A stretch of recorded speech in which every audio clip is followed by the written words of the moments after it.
But I lost my virginity at Habbo Hotel. Welcome back to giverdacorn.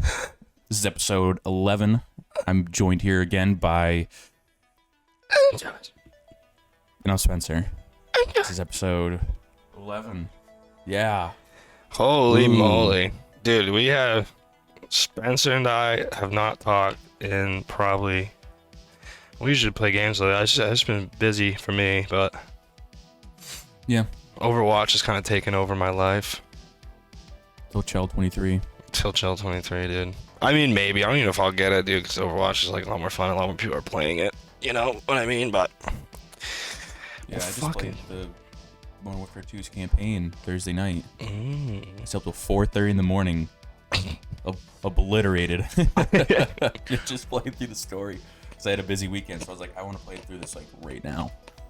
And it was... It's good? It was pretty... It was alright. It was good. Sounds good, dude. Nothing crazy. Oh, and I'm doing... Yeah, red soda. Yeah. No, I'm drinking soda too. You see how colorful my can is? This is soda. Oh. It's G Fuel. Use our code. Use our code, Black Girthy Dick. And, go to gfuel.com / Black Girthy Dick for 25% off your first order. Dude, have you seen so speaking of Overwatch, so there's a thing going around on TikTok and Instagram, and mainly the videos on Instagram are from TikTok, but it'll be like, yo, look at this nasty clip I hit in Overwatch, and it'll like start playing, and then like right before the clip hits, it's literal Overwatch porn on the screen for like 2 seconds. God. And people now are just like, oh my god, dude, it's been 4 days. Like, it's literally only been 4 days since this game's been out, and it's so fucking funny. I think they're hilarious, dude. And like, so I went out and I looked them up. I was like, dude, they're like so well edited. It's fucking weird to me that you just sit there and edit something like that. And I had a conversation with someone while I was playing, and they're like, yeah, dude, like Overwatch pays for it. Like, they don't have to like say they do, but it helps promote the game. Oh yeah. So they're like, do you think someone has that much resources and money just to make straight up like super well edited, like almost like DreamWorks level Overwatch porn? And I was like, that makes sense. I mean, yeah, I mean, it gets people talking about it. I mean, I was fucking talking about it. I thought it was fucking hilarious. You have to find one with Winston in it.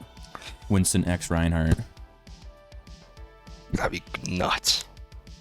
But dude, they're so fucking funny. Oh yeah, but we're 3 minutes in. This is the podcast. Grab a drink. Sit back if you want to drink with us.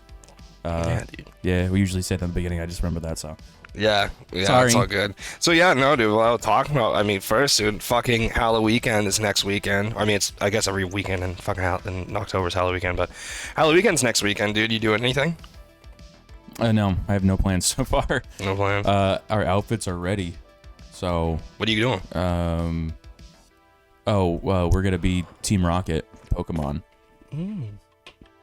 So I'm gonna be Jessie, or no, I'm gonna be James, and she'll be Jessie. And our cat will be Meowth. Damn, dude. Yeah. That's pretty good. Yeah, that's good, dude. Like last week, we spray painted the shirts with fabric spray paint. So we have the big R on a white t-shirt, on a white sleeve shirt. And I got all the stuff. So, yeah, we don't really have any Halloween parties per se to go to right now, but we'll probably have some shit come up this week. Dude, I mean, yeah, I was gonna be asking. I was gonna say, like, I mean, you and I are opposite. You're definitely ready for the dressing up part. I have plans, but I literally don't have a costume. I was thinking about just going maybe. I was thinking about just going as Jeffrey Dahmer and like not dressing any different, just actually doing what he did. Just dye your shit blonde. I might, dude. No, but I'm thinking I might just dress literally normal and just put a piece of paper like stuck here that says "Scared Nudist." Oh, I thought you were just gonna hit on men. No.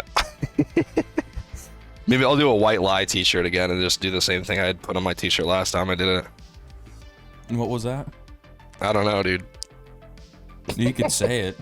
You know what it is. Yeah, my white light T-shirt when I had a white light party was I hate anal. He does. I'm a fan. Hates it. On the fucking internet. That's.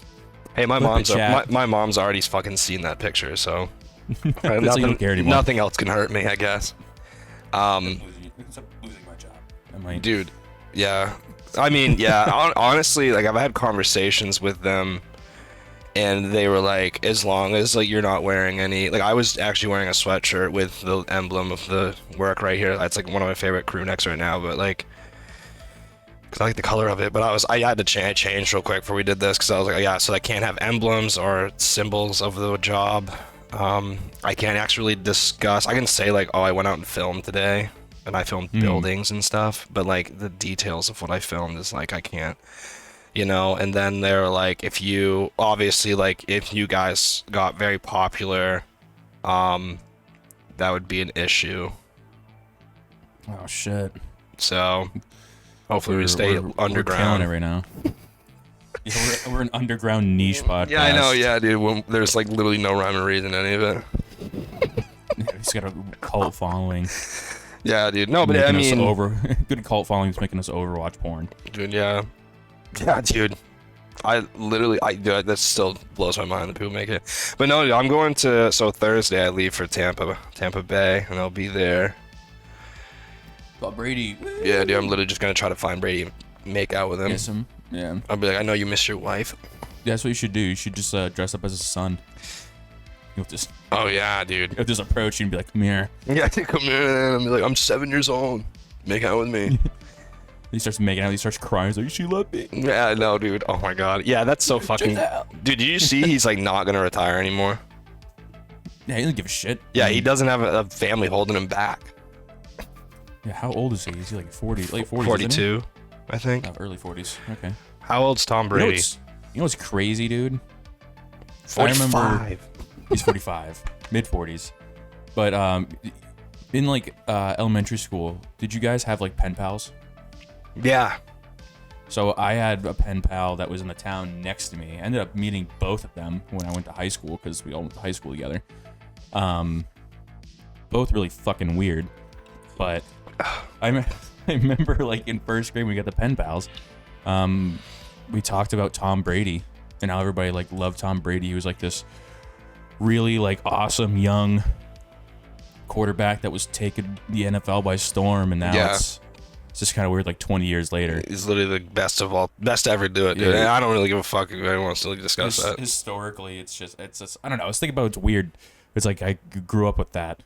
Yeah, dude. I mean, isn't that so fucking cool? Like, I got to watch him. Like, I got to do all of that stuff. Like, this dude that was like drafted like almost last in the draft, and like someone got hurt, and he made his way up, and you know, now he's literally like the greatest of all time, most rings. Like, it's so fucking crazy. I mean, the man's a literal machine.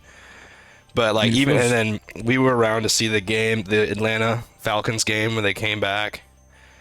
Yeah, like, I remember watching that. I remember leaving I was like, yeah, this is fucking over. And I left during the fourth quarter, like right at the beginning of it.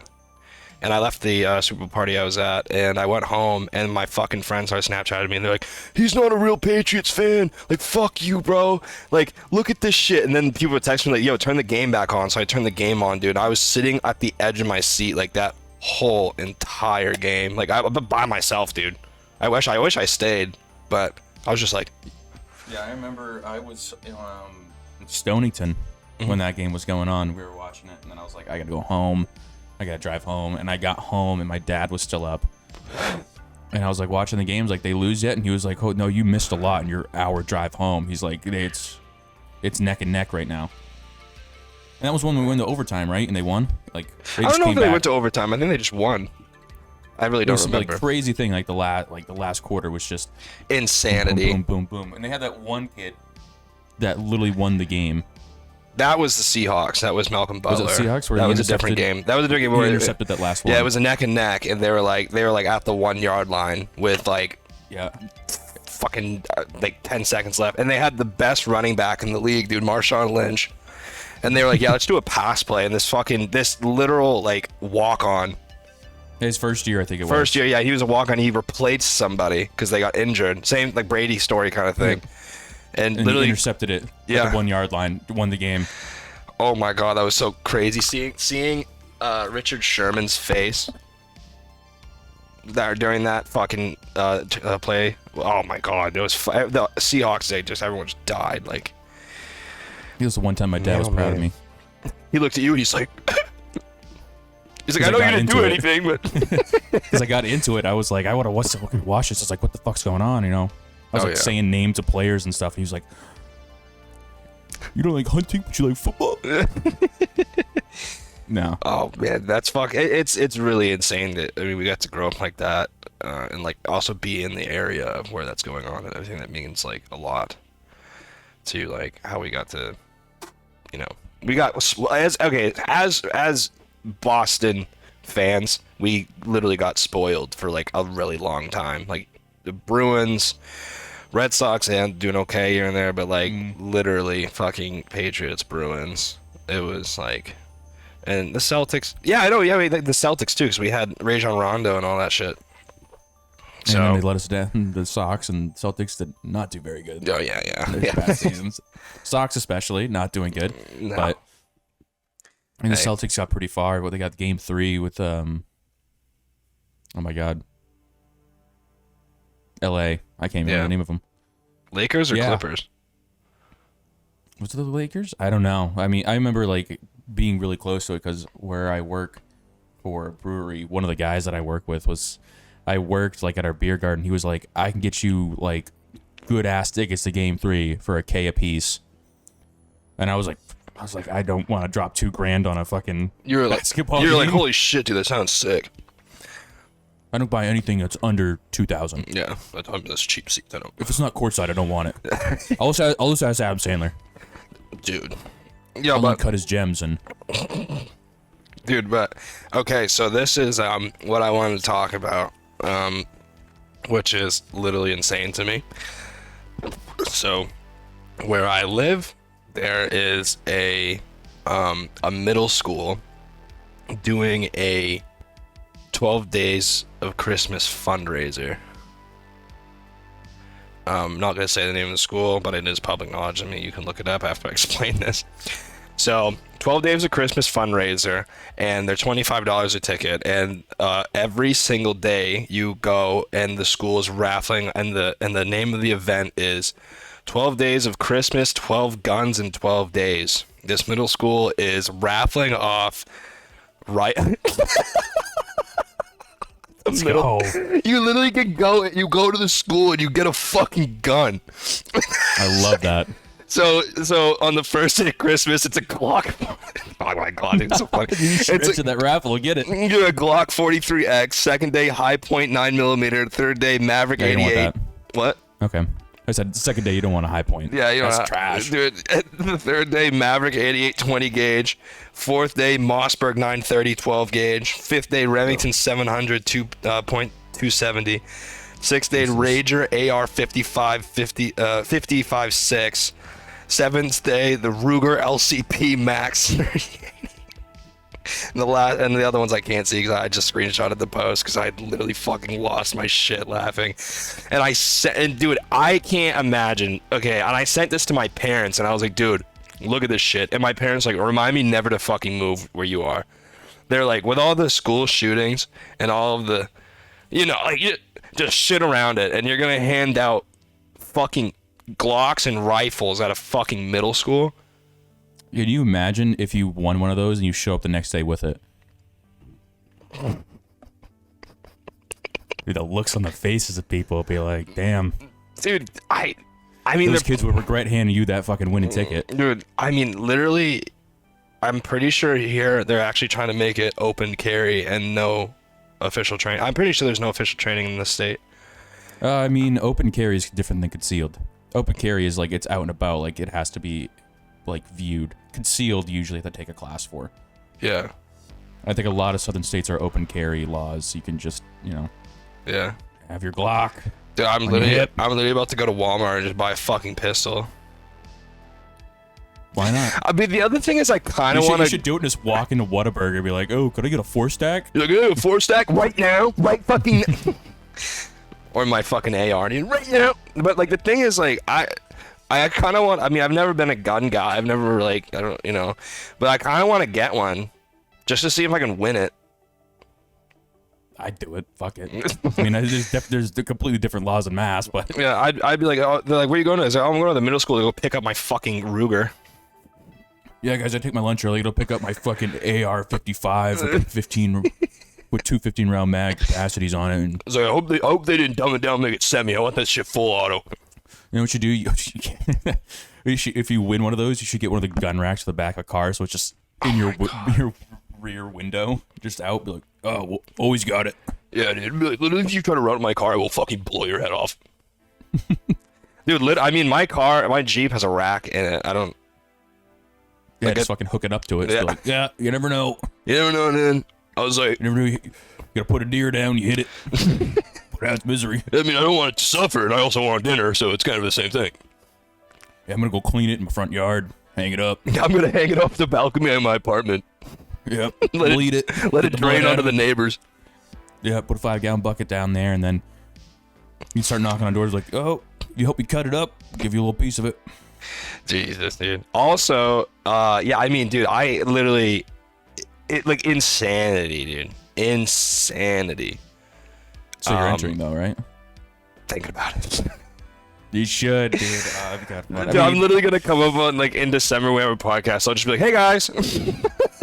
I'll just like pull out like a fucking 12 gauge. I'm like, hey guys. If you did that, that'd be absolutely hilarious. Dude, I mean, it's $25. The ticket. Do it. Oh my, for like one ticket? One ticket's 25, yeah. You should spend like $300 on it. No, dude, I would just go buy a gun myself. Everything there is over $300, except for the High Point. Yeah, fuck the High Point. The High Point's like you could buy a High Point for like a handgun for $90. Dude, it's just still, bro, it's just so fucking crazy to me. Like they just like let that happen and. No, you know. dude, if you actually win, wait, when is the raffle? It's in Christmas. Okay. Yeah, 12 so days. You probably won't. Yeah, I mean you can't bring the main, but if you do enter it and you win it, you should just come on the podcast like, hey guys, welcome back. Be like, I already have the safety on. This is how fucking ballsy I am. I'll start clicking. It's like, I've loaded. I'll be like, hold on. No, I'm not gonna make that joke. Never mind. Yeah, that's gonna be. I'll be like, hold on, I can't see down the barrel. Yeah, dude, just bite it. Like, this is my last podcast. I'm pretty sure that the shit would get like removed. Talking about getting views, bro. Yeah, dude. If I had known that, I would have gone through with it in high school. Oh my god.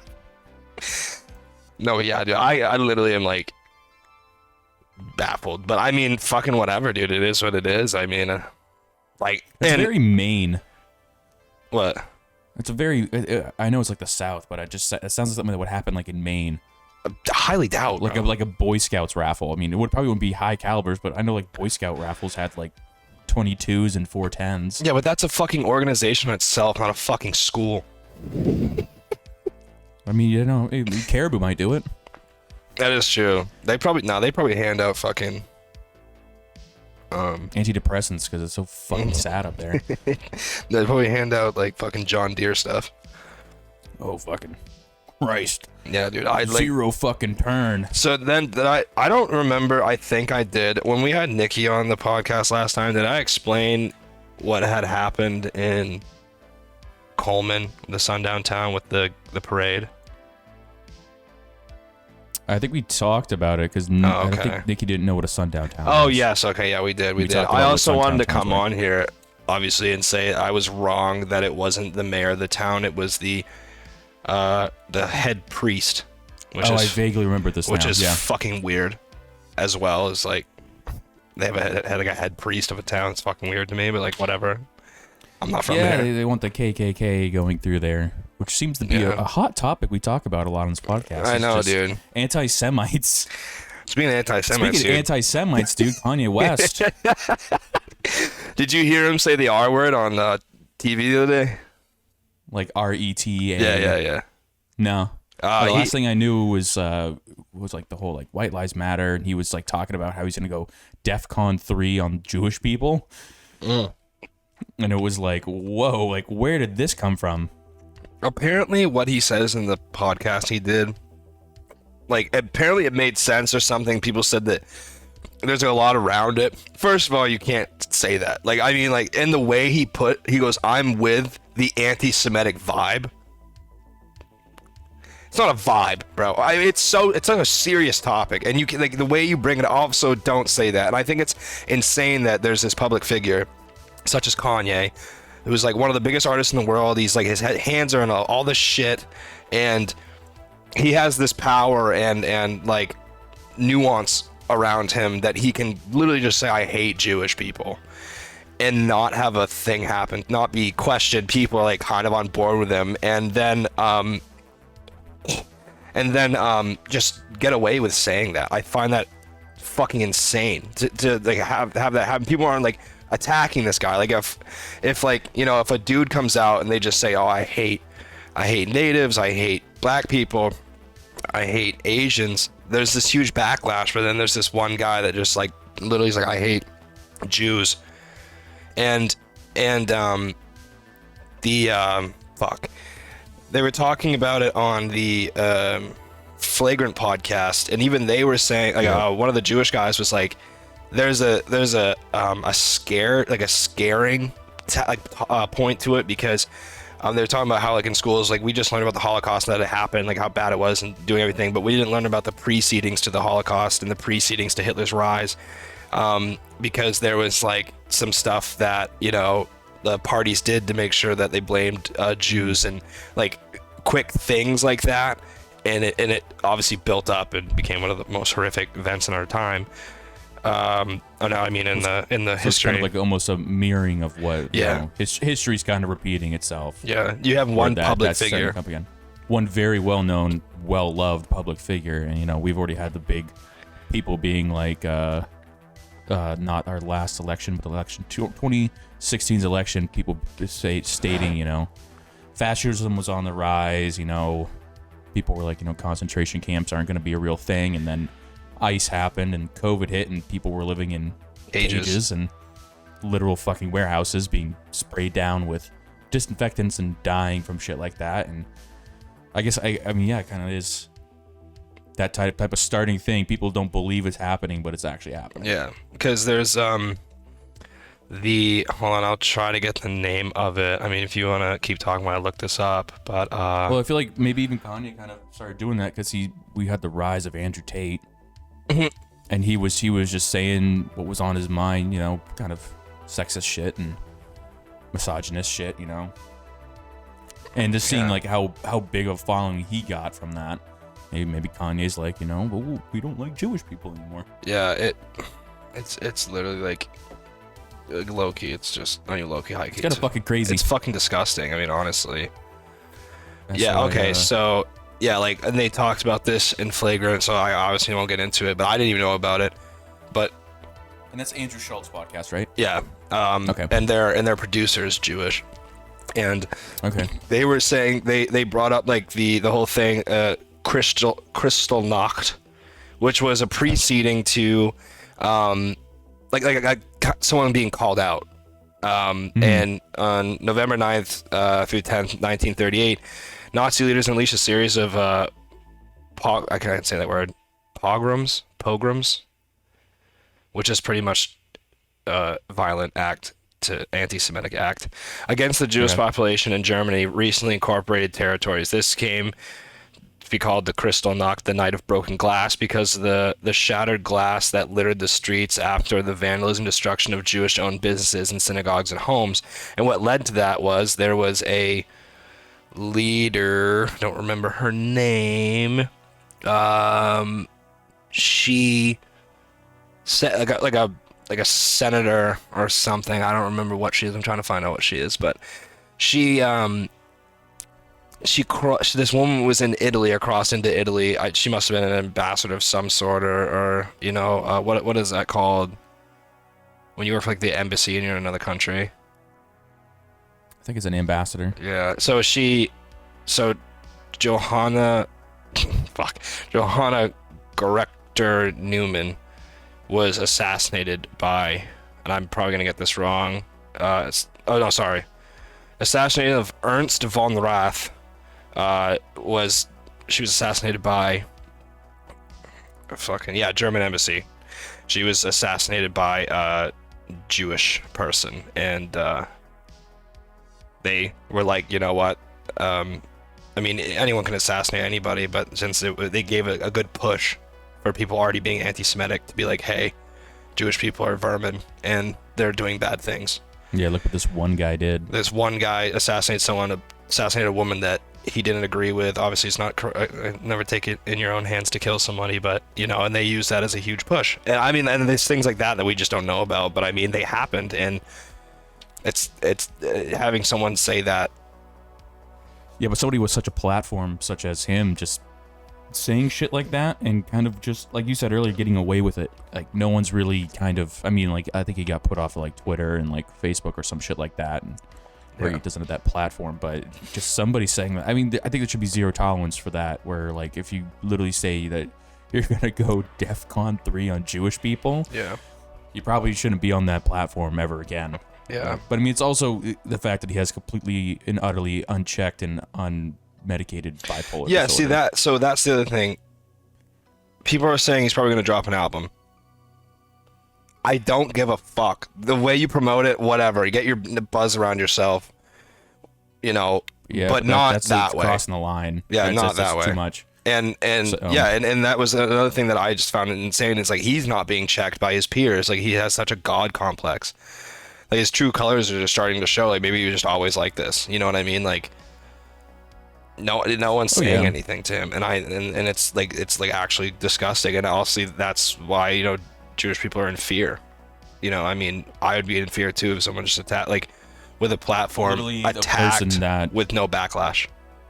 An artist and a person that is hailed as being one of the bests of all time is now speaking out against your specific race of people, being like, they're filth again. It's like, oh shit, it's the 20s, we're getting pretty close to, like, when Germany was like, let's fucking eradicate them. It's like we're getting pretty close to 100 years on that, so I might be sweating too. I mean, isn't it every 100 years there's like a virus or a pandemic or a plague? I think it was the 1920s. There was an outbreak that killed a bunch of people, and then people were correlating that. I mean, the market's probably going to crash soon. The housing market's trash, and I mean, crypto already crashed pretty fucking hard. Yeah. People lost a lot of fucking, like, so, I mean, history repeats itself. Hopefully we don't have a World War III over Jewish people again. And hopefully, I mean, and still with, I mean, the Russia and Ukraine thing is still going on. I feel like people just don't. Yeah, and that's they posted one picture of their flag on Instagram, and they were just like, like staying up. At least Japan's putting out bangers of anime, so I mean, they're doing fine. Well, I mean, the other day, we talked about it last podcast, but I mean, like saying the other day, not the other day now, it was like a month ago, because it's been 2 weeks, but they dropped a certain chemical and used chemical warfare. Russia, which is highly illegal. Around the world. There's like a I wouldn't say law. highly illegal. It is extremely illegal. Like, chemical warfare is not a thing. So, like, I mean, things are happening. Things are, you know what I mean? Like, it's fucking Ukraine's shit. Pushing them back, though. I mean, but they're doing well. There's been a lot of the talk about Putin going for nuclear weapons, and if that's also, I've learned that there's a conspiracy theory that nuclear weapons never existed. And that it was just the scariness of thinking that the enemy has a nuclear weapon. And I think it was on, like, the Joe Rogan podcast. And what's one of the guys that's on there? One of the normals. I don't know. I've never seen it. Oh, not Joey Diaz. He better be sick. Joey Diaz. He's funny. Some short dude. I mean, if he watches this, you're a fucking idiot. Just go to Japan. You can literally see where the shadows of people are burned onto the ground. I was gonna say, I didn't know if you agreed with it. Yeah, I didn't know if you agreed with it. No. Literally, there's the medical files of what the nuclear weapons did in Japan. So you're a fucking idiot. Yeah, I mean, Fuck you. Yeah, dude. Literally, like, it's just people a lot of time. It's just like, I mean, that kind of same claim, and be like, well, maybe it's the same thing with Alex Jones and Sandy Hook. Yeah, it's just people have time. You can have your own fun, but you're literally spreading false information.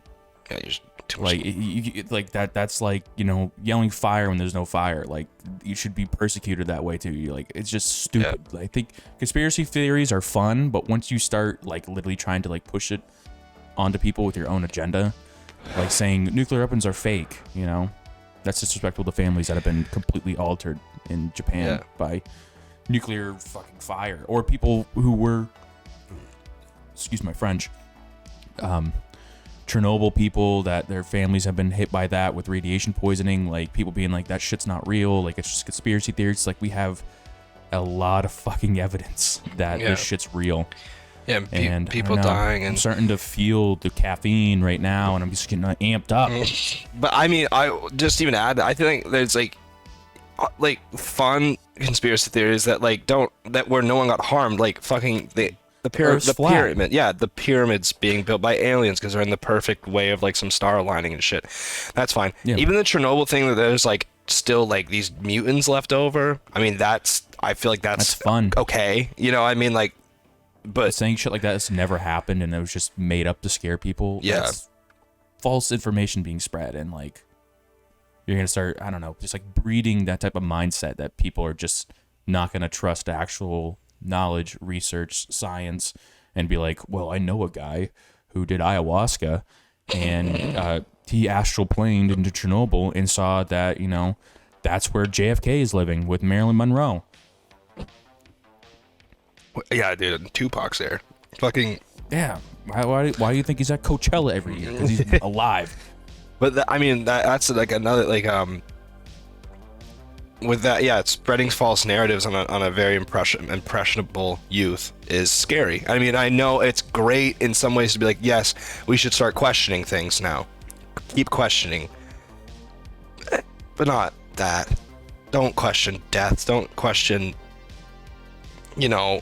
The only one that I think I even would question 9/11. Yeah, that's the only one I'd ever be like the only one I'd ever just no, like not like saying that it didn't happen. Obviously, I've fucking been there. It's the most quiet place in New York. I think it was in school when it happened. Yeah, I was 2. I think I was 2. Wait, that was 2011. Oh wait, fucking yeah, 2001. So yeah, I was like 2 years old. I was 4. No, I think I was home, and I think my mom.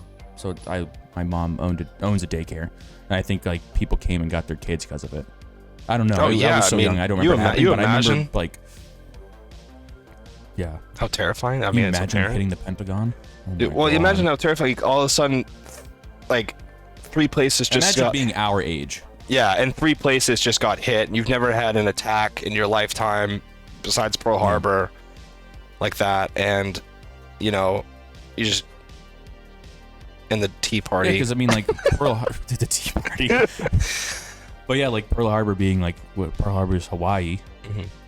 Like, you know, that's not home turf. That's not like the encompassment of what your country is. Yeah.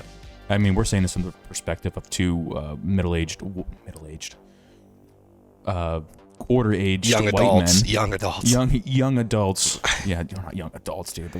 Young adults are 16-year-olds. Fuck.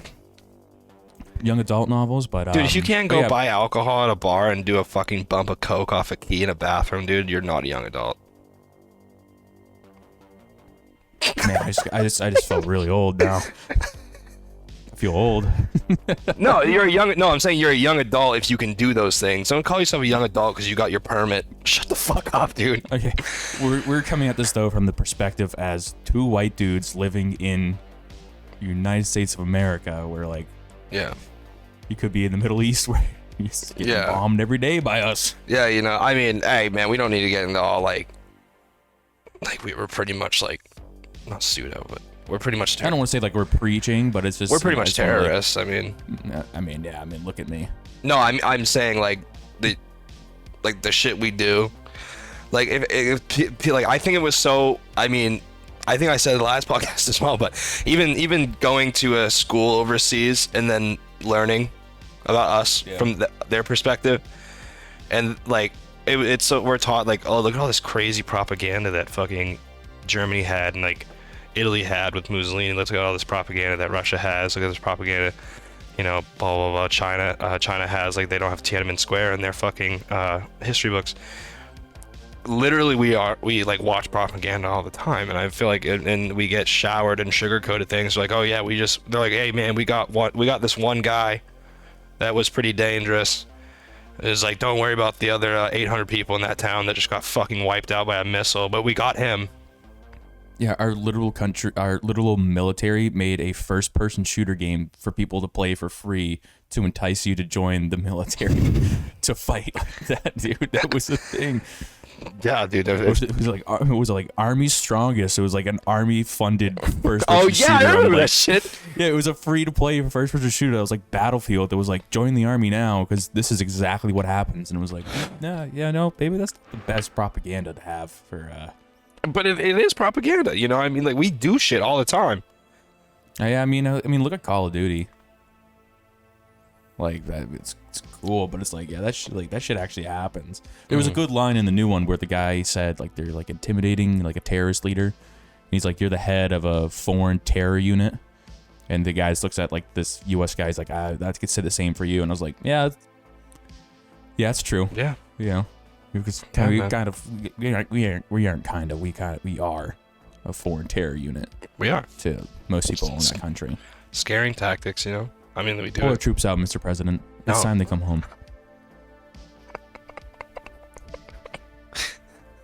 The other thing is like scary because you say that we could say that, be like, I'll let them come home, but then the other thing is like, bro, if they come home, then like, I guess we don't. I mean, I don't know. They don't have access to the type of shit we have, dude. We're just over there for the money aspect of it. Yeah. Literally. Oil. I mean, we started the fucking Vietnam War because we didn't want communism spreading. Yeah. Man, dude. It's got real deep. I know, dude. We got went from KANYE to America being a terrorist unit. I mean, in a sense, that form of sorry, I'm gonna fix my focus because I keep getting out of focus. I mean, we're just trying to say Donda was pretty mid. And yeah, I don't think Donda was fucking mid, dude. Donda was fucking mid, dude. Hold on, I'm gonna fix it. It's bothering me. I wanna go to the moon. Yeah, that was good. So sing, how can I get? That's just because Cuddy's on it, though. Dude, it's so funny that Cuddy's like getting hate too. They're not in a bad way, but just they're like, are you sure? They're always like, it's like funny videos. Like, are you sure that Kid Cudi's on this? They're like, I don't know, I haven't heard it. And he goes, he starts like humming. And they go, yep. And they like turn it off. God, dude, I will say, dude, if Cudi's on a song, dude, not into it no. If he drops a new album and he's on, he did. Wait, what? Cudi dropped an album last week. Oh, he did? Yeah, I didn't even fucking listen. I literally clicked on one song and it was like, and I was like, all right, I'm done. I'm the man on the moon. Yeah, those ones were great when he would hum. Those are great. His ad-libs were humming, not his whole fucking persona. I mean, obviously, I didn't listen to the album. Speeding Bullet to Heaven was amazing. Oh, shut the fuck up, bro. The fucking album was dick. Yeah, that was when I was a huge Cudi fan too. And I was so excited when it came out. It was bad. Then he came out with what the fuck was it after that? I can't remember now. Stay strong. Oh my! Oh well, him and Kanye's album was good. Very good. But yeah, I mean, dude. That came out after Ye, didn't it? It was like 2018. That was Ye. Yay. Was it Ye? Kanye. I thought what? Yay. He calls himself Yay. I thought it was Ye now. Ye. I know he got his name legally. I know he got his name legally changed. No, literally, he calls himself. Oh yeah, because it's Ye. Kanye. Yeah. Yo, did you hear? He had an album come out 2018. It was Ye. Yes. And then after that, Kids See Ghosts came out like a month or two later. I think so. Yeah, because they dropped. That's a good summer for music. They dropped a fuck ton. Dude, I mean, I'm just excited right now. Honestly, this year has been pretty great for music, for me at least. I mean, I know it's not like Noah Kahan just dropped an album, and it put me in some type of way, like kind of put me in my feels because like it literally is a he said it because I think he just got a deal and he moved. But the whole album's a love letter to New England, and there's stuff in there that like we talk about. He was like the sad thing is I know every single road in this town. He goes, but I guess the good thing is I can tell you where not to speed. And he's like talking to like a lover, and I was like, damn, like, you know, there's a lot of things in it. And he's like talking about, he's like, oh, you know, I don't hate where I'm from, but I hate it. He's like, you know, he's from Vermont, so like, it was just good. We don't got Buc-ee's, but we got Dysarts. Yeah. No, dude, it's a folk album. It's a folk album? Yeah, dude, he's fucking. Hold on, just acoustic guitars and being like, yeah. You were the girl. You know the song "Season of the Love. Sticks"? You know that song? No, I haven't listened to like any music recently.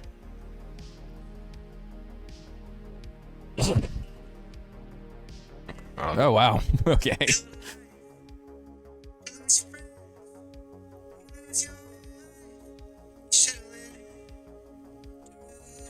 Yeah. Yeah, That's not bad. Yeah, I mean, Stick Season's gas. Featuring Luke Combs. No, fuck, he doesn't have any features on it, actually. It's kind of sick. But, you know, I mean, for me, it's been a good year. I mean, fuck, sorry, I just shout this out because I know we don't really have much reach. But just anybody, Shmino's coming out with an album for the first time since 2018. In 2018, his album was still one of my top favorite albums of all time. Finally come out with one. Already the first, the one with J. Cole I did not care for, but the other, it's like jazzy and his voice flows. Chase Shakur came out with an album which was fantastic. That's R&B. Noah Kahan, which is probably my favorite album of the year right now. We'll see when Shmino comes out. That's a folk one. Deb Never, which is alternative pop. She came out with an album that was fucking fantastic. Gene Dawson came out with an alternative experimental album which was fucking fantastic. Kenny Mason came out with a really heartfelt, like good, some bops rap album. Yeah, dude, AG Club came out with a good one, which was a mix between some like old punk rock sounding stuff and rap. It was good, man. It's been a good fucking, I mean, Drokenji. Joji's album should be coming out soon. Is he releasing a new one? Yeah. It has because Glimpse of Us was the only single he's put out recently. No, Yukon. Right there. Is that a new one? Yep. Oh. It's really good. And this album has 9 songs on it. So that should be pretty good. Nardo Wick came out with that, but if you're a fan of Nardo Wick, it's whatever, but he came out with that. So no, I honestly haven't been listening to like any music recently. Dude, Steve Lacy came out with an album which was fucking gas. Vori came out with an album which was fucking gas. Brent Faiyaz came out with an album which was amazing. And then the Backseat Lovers, which is one of my favorite like rock alternative bands. His album's coming out next weekend, and the last time they came out with an album was 2019, and that was their first album. Now they're having their second one because they gained a fuck ton of popularity. So yeah, man, been a good. This year's been good. Sorry, I just went on a rant there, but yeah, it's been good this year for music. Also, like, it was good. I mean, everyone has that collective thing of 2016. Especially if you're a rap fan in 2016, the SoundCloud era was popping. That was fucking crazy. You're on two ends of a different spectrum right now. little.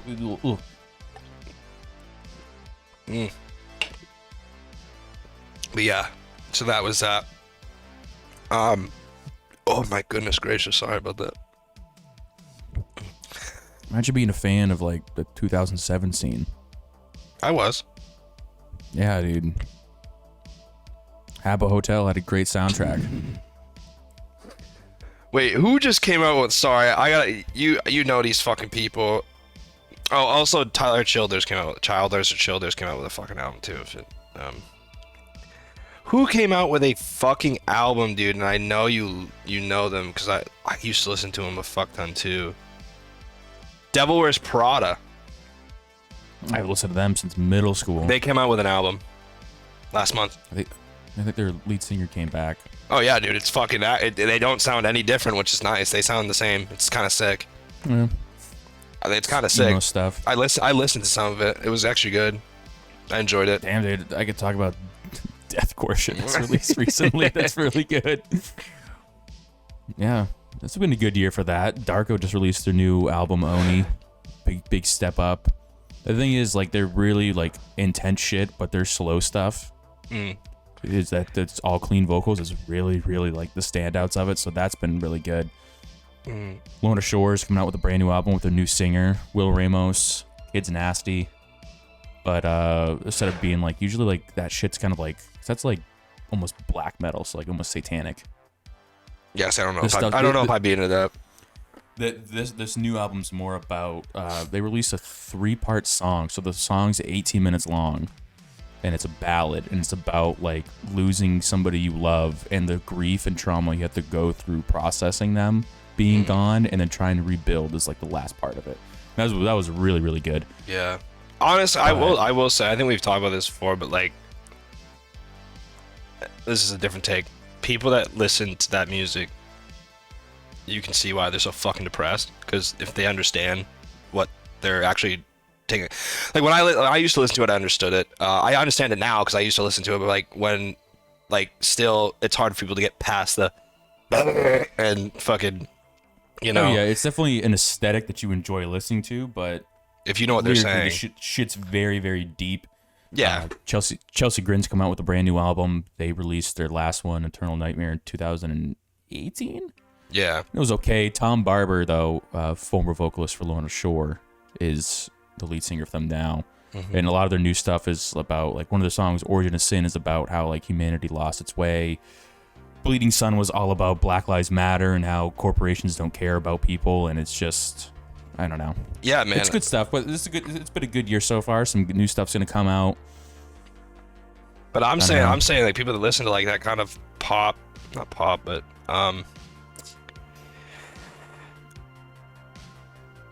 rock, emo rock, punk rock, screamo, deathcore, whatever you're saying.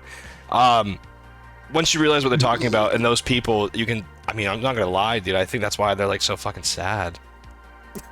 Oh yeah, like, totally dude, sad. I'm But I not. also feel like there's a big upcome of that shit again, because that stuff's getting like a couple million views per music video that people drop. Like, people are like listening to it. Yeah, I mean, music comes in waves for sure. There was a study done. Not even a study. It was actually just like it's like a statistical thing that you can like look at. As far as say that Taylor Swift's album came out, which I know is a big deal for a lot of people because she finally stopped re-recording all of her old albums to have them back in her own viable property.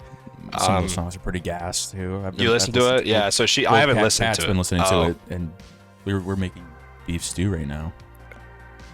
Yeah, we're listening to it when I was cutting up my pearl onions. And, yeah. So I mean, and she finally, it's a new album, and which is awesome for like the fans of hers. I've only listened to like a couple, besides the really popular ones. I've only listened to a couple of the songs. I think Kat was saying that it's like an album they were going to release, but they were like, we're not going to do this, and now she's like, I'm going to release it. Yeah. I mean, and then the other thing is, like, I've seen some people online talking about. She was like, what if I told you everything I said about all those people were fake? I just like was angry, like I got over it. And people were like, so we were standing you for years and saying fuck all these people, even though you like kind of got over it. I mean, people will find anything to get fucking mad about that. So yeah, I mean, but also, I mean, it's for her, and especially that song, it's a natural growth process. You kind of stop fucking caring. Something happens to you, bro. I mean, you gotta. I mean, like, there's some things that don't go away. Like a death of a family member or a friend. But like, you get a breakup, bro. You're still like, fucking 10 years down the road, and you're like, you know what I mean? Like, are you so bishop? Yeah. Like, come on, bro. Like, come on, bro. Also, Fred Again, dude, is popping. Fred Again is popping. Like the character Fred? No, Fred Again. Fucking. Dude is a fucking fucking. It's fucking. That'd be crazy if I could hear that. Electronic.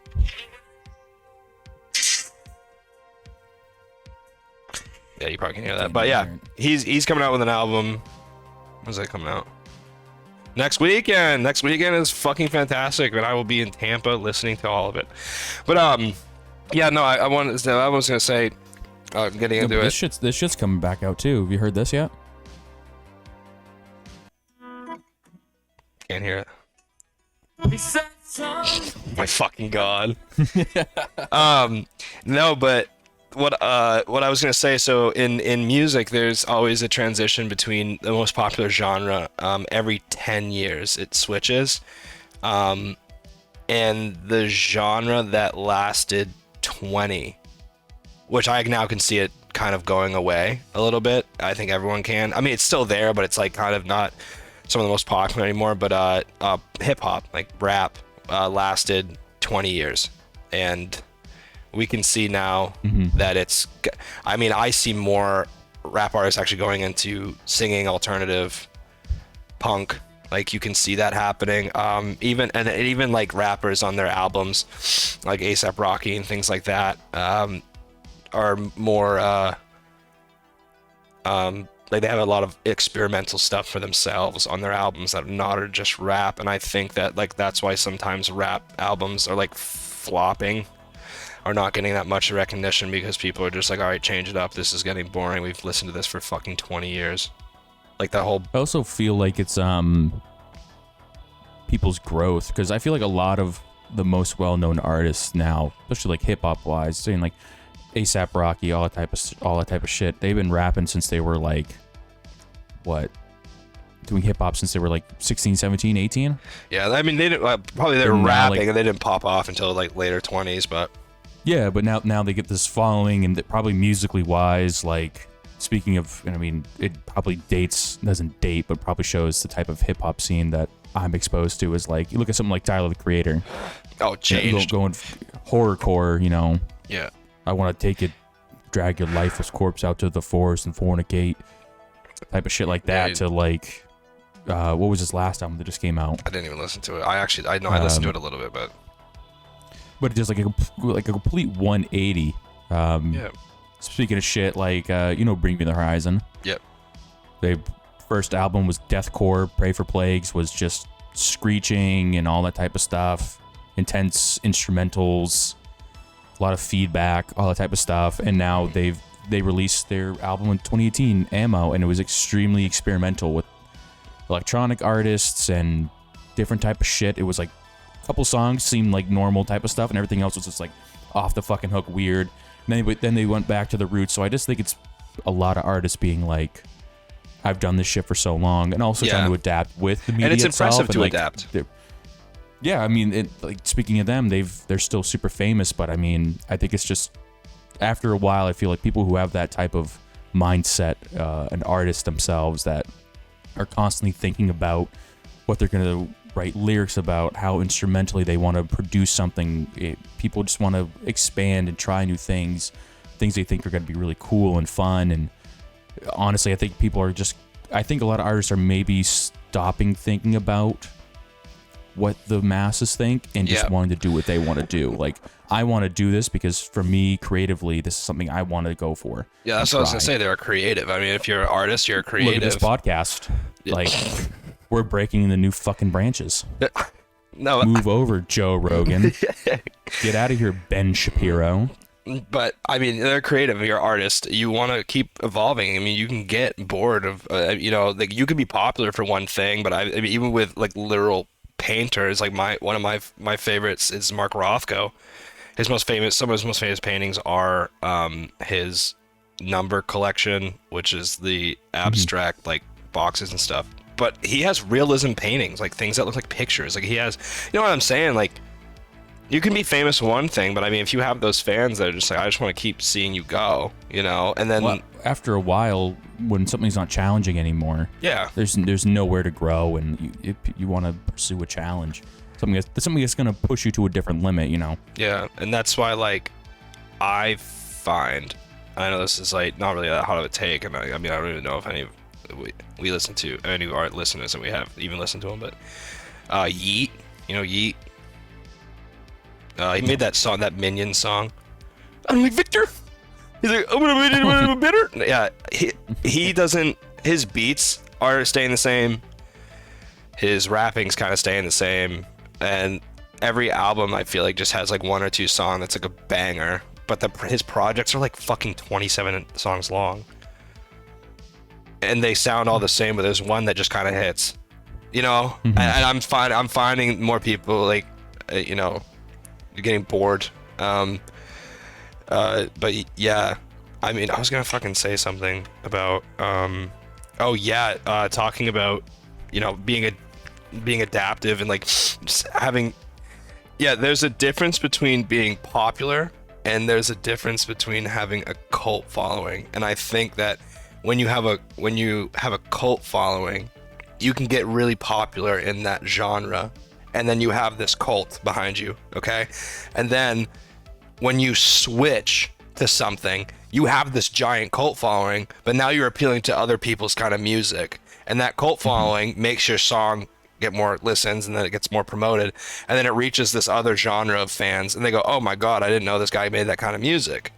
You know what I'm saying? So like, Tyler, Creator, is like the best example. He literally had a cult following of like just misfit rap kids that fucking just had all these intrusive thoughts, and now he's like changing and he's being supported, but he reached other genres and is being supported in that way. And another guy that had a crazy cult following was X, like XXXTentacion.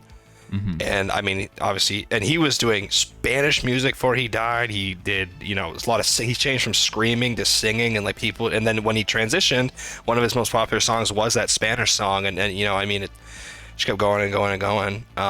It makes sense, because bringing it back to like, I know I talked about the metal scene I know, yeah. You know Scar-Lord. Yep. He was a lead singer for a metalcore band way before he was Scar-Lord. So he was doing like metalcore that was, people loved him and loved everything he did, and then he transitioned to doing Rap, like trap type beats, streaming screamo trap music, which was hard, bro.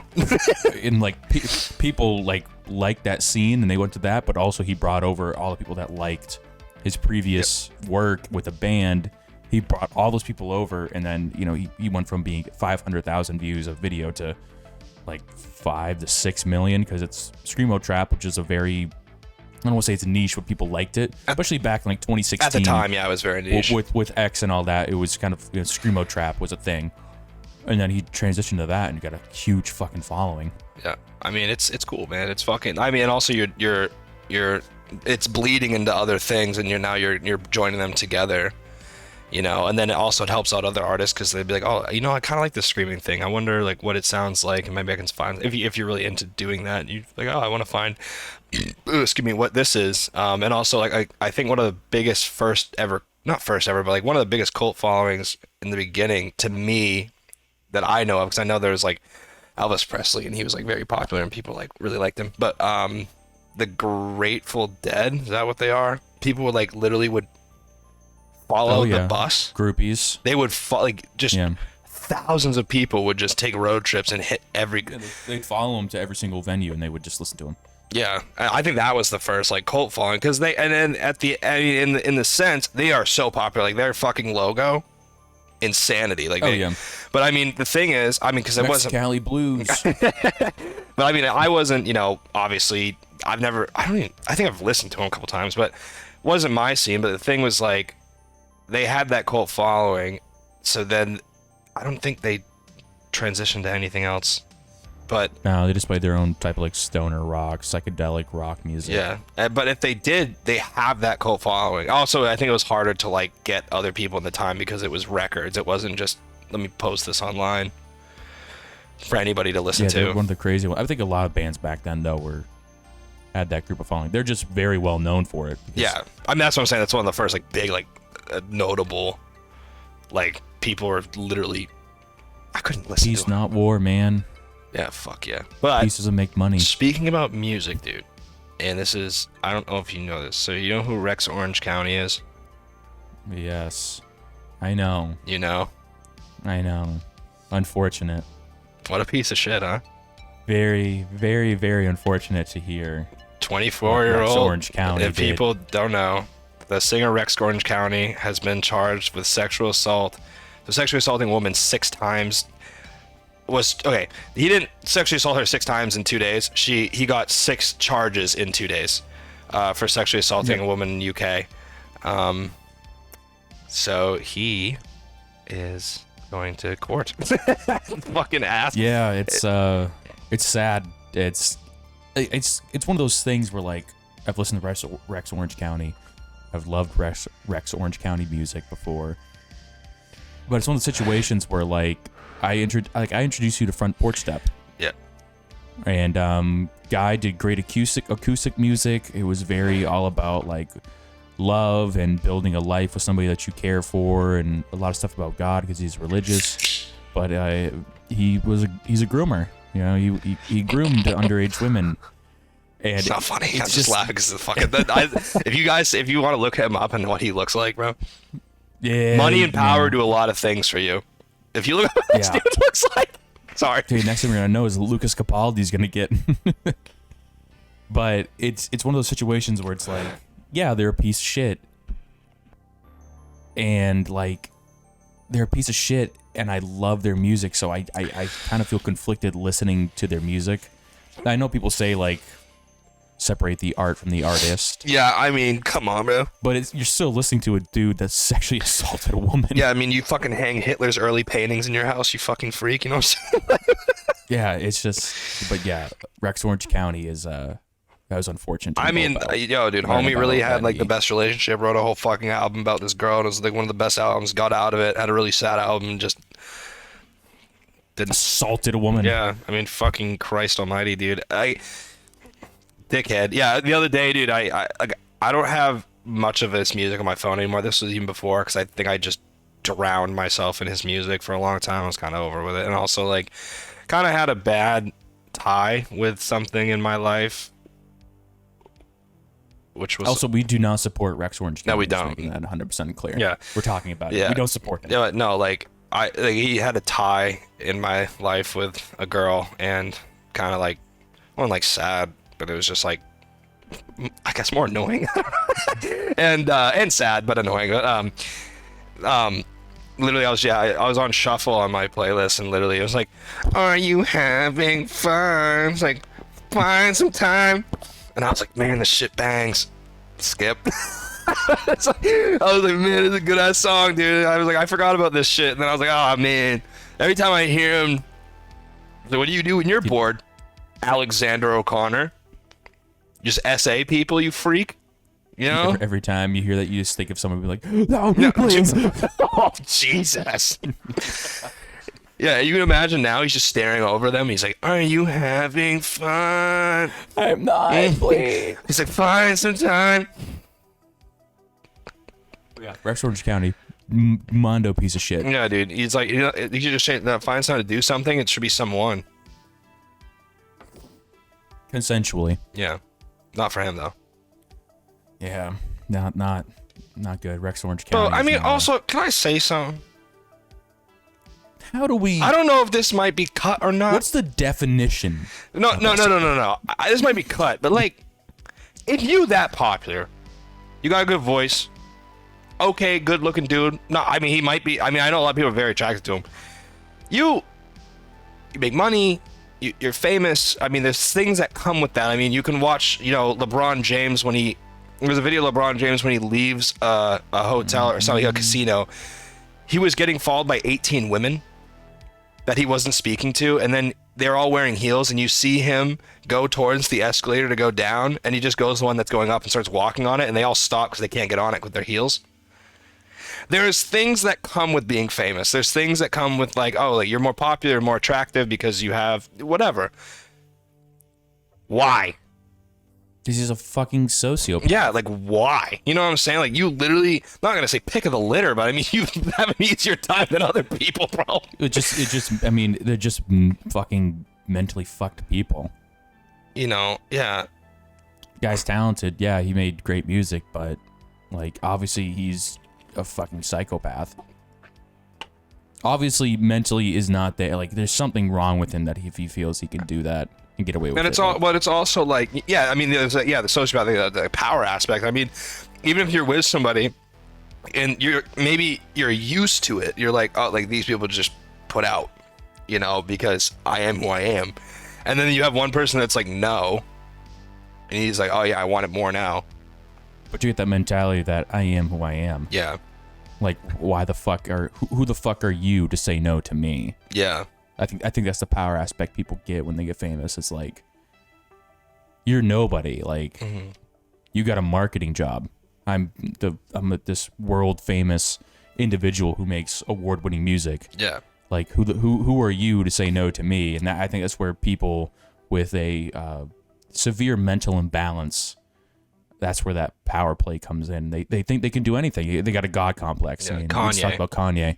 Like they have this god. They have this god complex, thinking they can go around and do whatever the fuck they want, and it's like, the world has repercussions. You can't do that shit. Yeah, you can't. Like, it's just it's sad. Fuck you, Rex Orange Country. No, say his full name, Alexander O'Connor. Fuck you, Alexander O'Connor. Go to prison. Dude, he's 24. Also, I did not know that though. Some of your songs are okay though, but I don't like you. Yeah, As I an mean, individual, I just didn't know he piece was of shit. 24. Oh, he's hella young. I didn't know that. Imagine messing up at that age. Yeah, you're done. Imagine having your You're done. entire life ahead of you for being one of the most world-renowned artists and people loving you, and you think you're so fucking high and mighty that you can do that to somebody. Yeah, I mean, you literally. Sorry. You literally can't do that unless you're Michael Jackson level. Guy made a whole ass amusement park just to. You know? Dude, He just wanted to look at little kids' assholes, you know? did you watch the Andrew Schultz special, dude? No, because you said you were going to send it to me. I And know you it's never free did. now. I was going to send it to Where's you and it it was at? canceled. On like YouTube? Yeah, Oh, I'll watch it. bro. I've seen highlights of it where he says some shit. But the good thing, I will say, we already talked about this, I think, like over the course of like 3 podcasts at one point, but he's so good with his crowd work and just the one thing, and I don't think we've talked. I think we've that, talked about this personally. I don't think we've talked about this on the podcast. Oh, I will say he works the crowd well, and when he calls somebody out on like a racing to make a joke, he is highly educated on their culture. Yeah. Yeah, Where, this like, was he a makes personal the- conversation. I remember this. He makes the joke. He'll make a joke about like I'm not educated in it, but he'll make a joke about like a Muslim person, and he'll be like, "Oh, do you read the Quran?" Yeah. And it's like, whoa, he just like, I don't know, like some people don't know what that is, and like he'll talk about that subject with them on like a personal level, and then he'll make a joke about it because he knows what's in the Quran. Yeah. And he'll make a joke. The thing is, he picks out specific. He makes race jokes, but he's educated in it where it's like, usually it's pretty funny, but then like you could tell he's highly educated in it and is just doing it for the comedic purpose.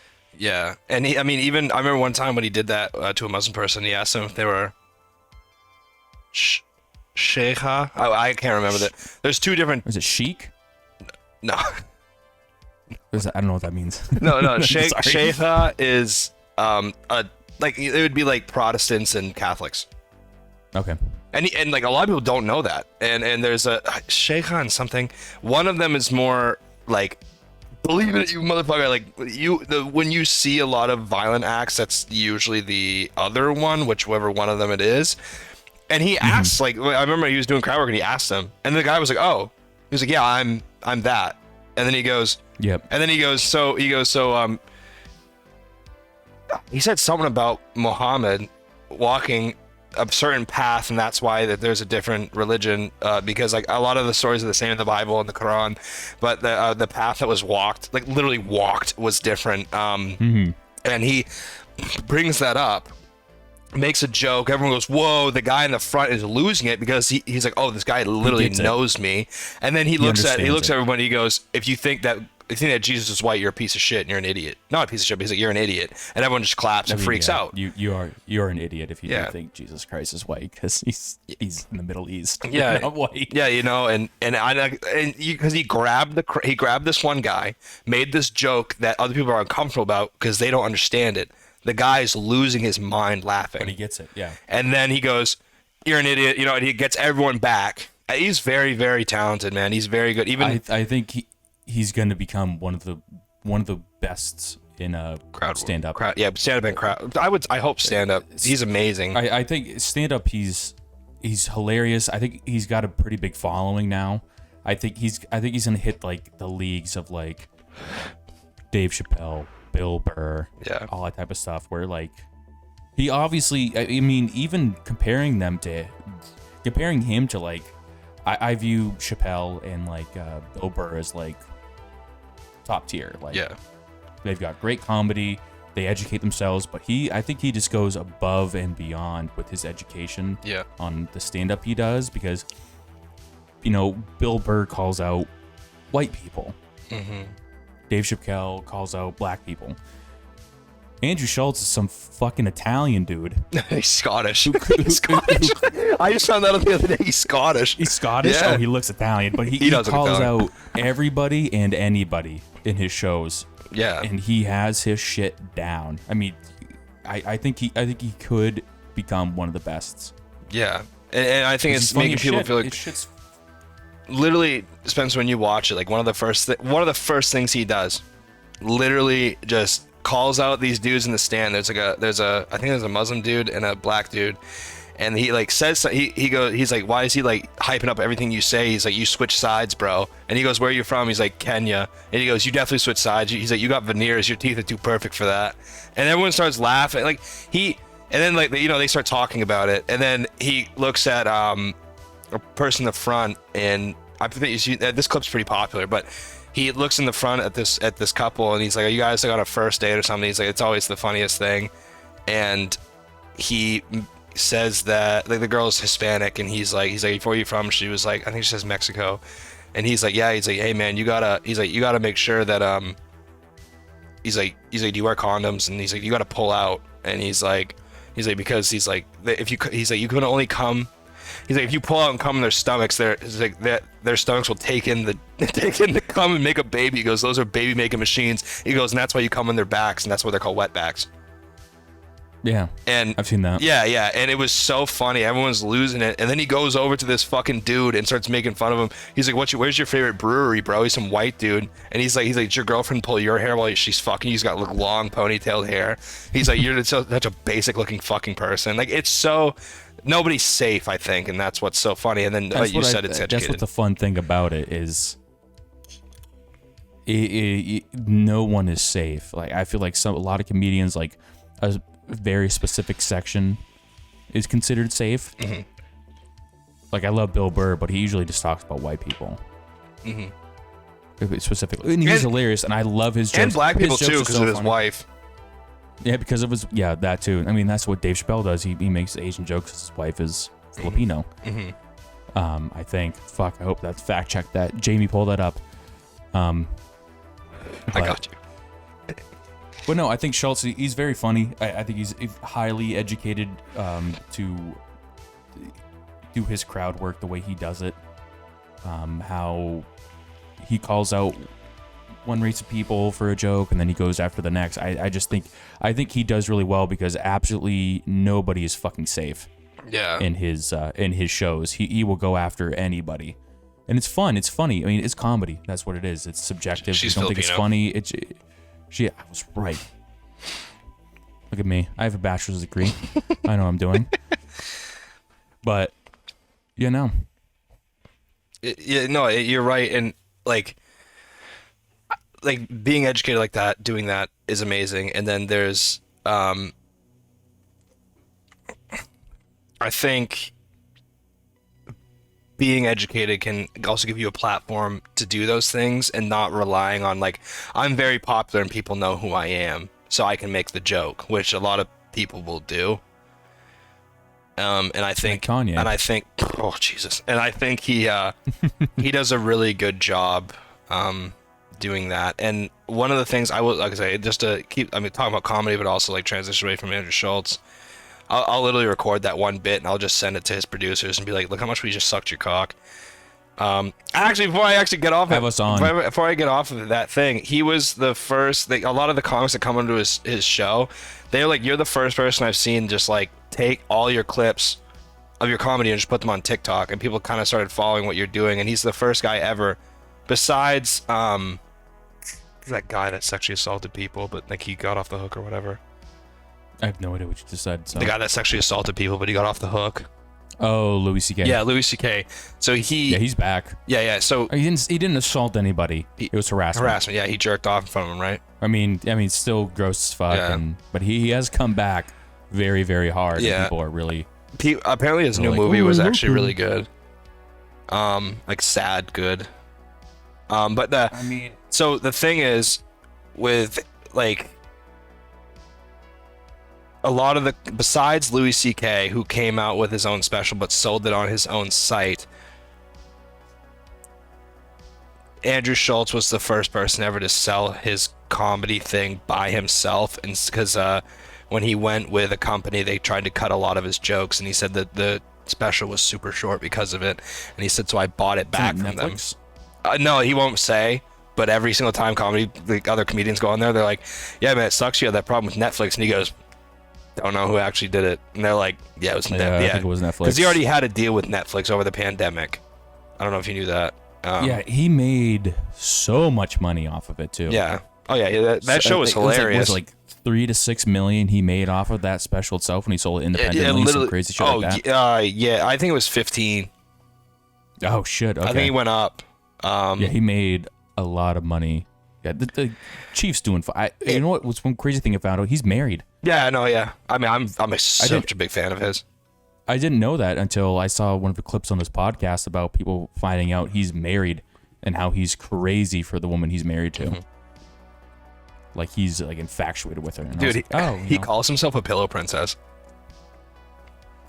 You know, for a dude who makes that type of level of comedy that's that great, it's not surprising. He's like, you think he's like, I want to sit there and do some work? He's like, I'm just trying to fucking come. Like, dude, he's funny as fuck. But, yeah, I didn't know that though. I saw that recently that he's married. Yeah. And I was like, really? And he recently got married too. It was very recently. I thought the dude was gonna be a single man, but from what like you just said, what I heard, he's absolutely like blown away by her or some shit like that. Enamored, we could say. Enamored. But what I want to say, like, one of the words. So honestly, a crazy feat to put that up, do it yourself. And I remember watching his podcast, and he promoted it for a month, and he was just like, literally, if this flops, I understand. He goes, I will be fine. We'll be down the hole a little bit, but he was like, please buy it, blah blah. One of the funniest specials I've seen in a very long time. And I watch stand-up comedy a lot. So it's just, I'm not saying like I have a taste, but I'm saying like one of the funniest ones I've seen in a very long time. Like I was sitting there watching it with my friend, and we were crying, literally crying, because it's some of the shock factor what he says. You're like, okay, I can see why whoever was buying it tried to take that out. When he starts talking about, just watch the assholes of little boys and stuff, and some of the shit he says Michael is Jackson. That Michael Jackson bit was just funny as fuck and disgusting. So it was good. But I want to say one of the most unfunny comedy that was like popular. I don't even know. Let's say the fucking 70s, and I don't know if you agree with me. And there's still comics today that have it, but they have a lot of older crowd, and it's not impressive. It's not funny. I could fucking do this shit. Is people that go up and talk about their wife. Like, women problem comedy is the most unfunny shit. Even when I was a kid, I didn't find it funny, because I watched a lot of it, and just like people, you don't my fucking wife. I'm like, shut the fuck up. I have a very niche level, I feel, for stand-up.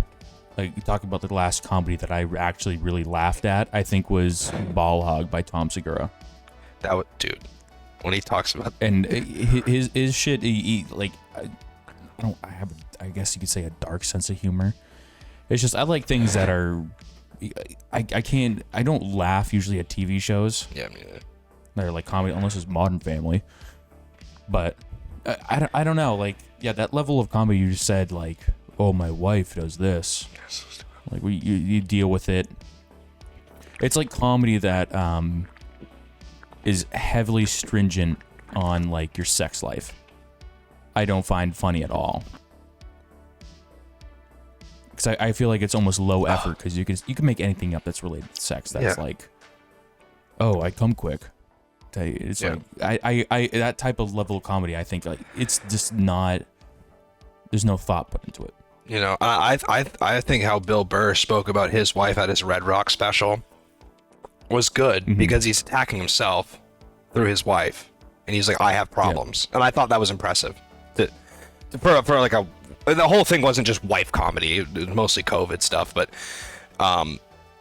how he's talking about like he was taking shrooms and thinking that I married the wrong woman. Yeah, and he was like, I have problems. He's like, I don't want to yell in front of my little girl. And man, I mean, like that was impressive. But that who is it? The guy that's in all of Adam Sandler's movies. Fuck, what is his name? They have a deal. They have a deal that he has to be in every single movie he makes. And he's the guy that's like, you can do it in The Longest Yard. Oh, Rob Schneider. I was gonna say, I literally in my head I was like, it's Rob Schneider, but I was like, I don't think his name's Rob. Dude, if you've ever watched his stand-up, I watched 2 of them, his specials. Bro, I can't do it. he literally comes out and he goes, you ever been married to a woman with a pussy? I'm like, bro, come on, bro. It starts off so shitty, like, you know. It's like an Amy Schumer type of level of comedy. Oh, dude, me and my friend actually, we were like, yo, let's do this, and we're gonna watch every single special of Amy Schumer in one day. Bro, I will say I haven't laughed that hard, not at her, just laughing. Just at what's going. Yeah. She's like, she literally if I can remember right, she's like, which also I've seen it with a lot of other comedians, female comedians talking about men don't know where the clit is. Men make that joke. I mean, come on, man. I mean, you definitely have experiences. And I've seen this girl on TikTok who's doing really well, dude, and she's so funny. Like, she's actually very funny, and like, she does crowd work, but she makes like people uncomfortable. Dude, I think I know what you're talking about.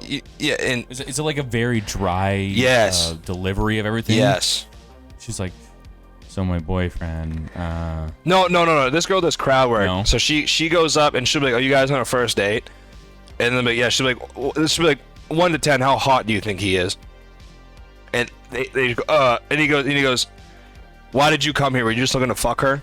Puts it in, and they go, and then like she talks about like sex, of like how she underperforms. And then she goes into stories, and I think that's like, also I think I know this is gonna sound so white knight, but I think it's hard for female comics sometimes, just because like it gets in the way of just being like, no one's laughing at my stories, but why don't I just talk about my vagina and stuff that men don't know about, and I'll grab a female crowd. And I think that this girl is doing really great with storytelling and like how funny the stories actually are. And I get what you mean. Yeah. I think I don't want to sound like white knight also, but I feel like if you watch like a short or a TikTok of a stand-up comedian who's a dude, it's usually like, oh, it's so funny. And then you go into like a female comedian's thing, and even when the shit's funny, people are like, imagine women are funny. Yeah. I don't know, dude. Like I always see that, even though the shit's funny, there's always like that incel pussyless dude who's just upset at women because they won't have sex with them. I don't know. Like, that sounds so white knightish, and I don't want to sound white knightish because like, if your comedy sucks, your comedy sucks. Yeah. I know plenty of male comedians who are ass. And I know, quite a few female comedians that are pretty fucking funny and they have good shit. But I think it like you just said, it's a bit more difficult. And explaining, like you were saying, like there's like female comedians that are funny, and they are very funny, but like obviously there's just like this certain, like, you said incels of guys that are just like, oh yeah, men and women like actually doing some shit. If you think that, right? So Whitney Cummings, do you know who that is? I think so. It sounds. If you looked up her face right now, you literally would be like, oh, I know exactly who that fucking is.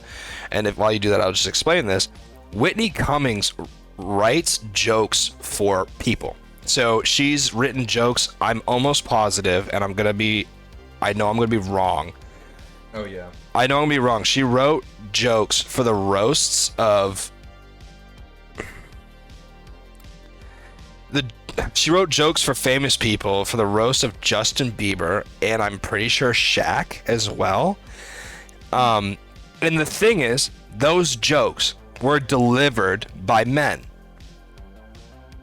And they were hilarious but people just don't understand that like Justin Bieber, Shaq, they don't have the wit. Like when there's a roast, people write for people. Like even like comedians, you like listen to like podcasts or just like interviews, they'll talk about, hey, I wrote the roasts for this other comedian because he was just like, they didn't know how to roast a person, he didn't know them, and they write their jokes and let them do it. And Whitney Cummings literally wrote so many jokes for a fuck ton of roasts too. She's also one of the people that got to interview and roast Donald Trump. She was on the roast of Donald Trump before he was president, and she is a very funny person, but the fact that she's female, I think people are like, you're not funny. But then in the same exact case when I bring it up, she wrote it for a man and it got delivered by a man, so then it's funny as fuck. You know what I'm saying? Yeah, everybody, grow a fucking dick. Get some balls. Yeah. I mean, a lot of you guys aren't funny. Dude, I mean... Ninja. Ninja's masterclass. Shout out Drew Gooden, bro. That was a fucking hilarious video, bro. Guy dyed his hair blue. He's like... He took the masterclass of Ninja. Did you see it? Did you see that video? He goes, so I found out one of the key things is to dye my hair blue, and he just did it. And he's like, his next video was like 3 weeks later. He goes, hair is still blue. Like, yeah, I used to watch Drew Gooden quite a bit. He's so funny. Was first on the YouTube. I think I watched his first couple videos when he first started, like a couple years ago. But I mean, Vine star translating to YouTube. And speaking about that, so a lot of people are in. Excuse me. Sorry. A lot of people are in butthurt, uproar, sad things. So Noel, Cody Ko and Noel Miller. Yep. Noel just got married. I don't know if you knew that, like last weekend. Mm-hmm. Yep. Cody's getting married. Cody wasn't at the wedding. Okay. He didn't go. So, and people are being like, there's people defending it, being like, Cody has like other obligations, things like that. People have been saying that the wedding was a destination wedding, it was Italy, it was very close friends, but then it was pointed out that Spock, their music producer, was there, which is one of Noel's close friends, and people are now saying that it's hard to even watch them anymore and their podcast because they were friends, not best friends that were business partners, and they don't speak, and they've talked about, they'll like hang out. I don't even actually think they hang out, but they'll only, and why I brought this up because we haven't talked. I mean, we played like Overwatch together here and there, but it was with a bunch of people. We haven't talked. We used to talk all the time, but they were saying that it's hard to watch because you can tell that they just have good chemistry as comedians. Oh, Noel is an actual comedian, but like entertainers, they have very good rapport and they can bounce off of each other, but they're actually not that great of friends. And they talked about how they would, when they did the podcast, they would be like, hey, they'd be like, dude, guess what? And they'd be like, don't say it, save it for the podcast.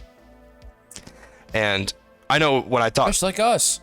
Yeah, it's like us, but also it's not like, literally we just took a little break, and when we came back, I told Spencer about some girl stuff that I have, and like I would never share that, but I'm glad we're still friends like that. Sorry, fanfickers. Josh is straight. No, fuck, dude. but people are upset, and I wanted, that's why I'm bringing it up, because it doesn't like make me not want to watch it, but it gives a new dynamic that I thought they were close. And they also made a plan during a podcast to do a video, and they haven't done a video like that together in such a long time, when he just came over, and Cody in that video was very awkward. Like he was like, they're like doing stuff that Noel usually does with like his whole crew there, and they're like literally saying the most heinous shit of people that have sent stuff in, showing people like dying and stuff on TikTok, and he's just like, like, and it's very awkward because you can tell that there's not on the same wavelength.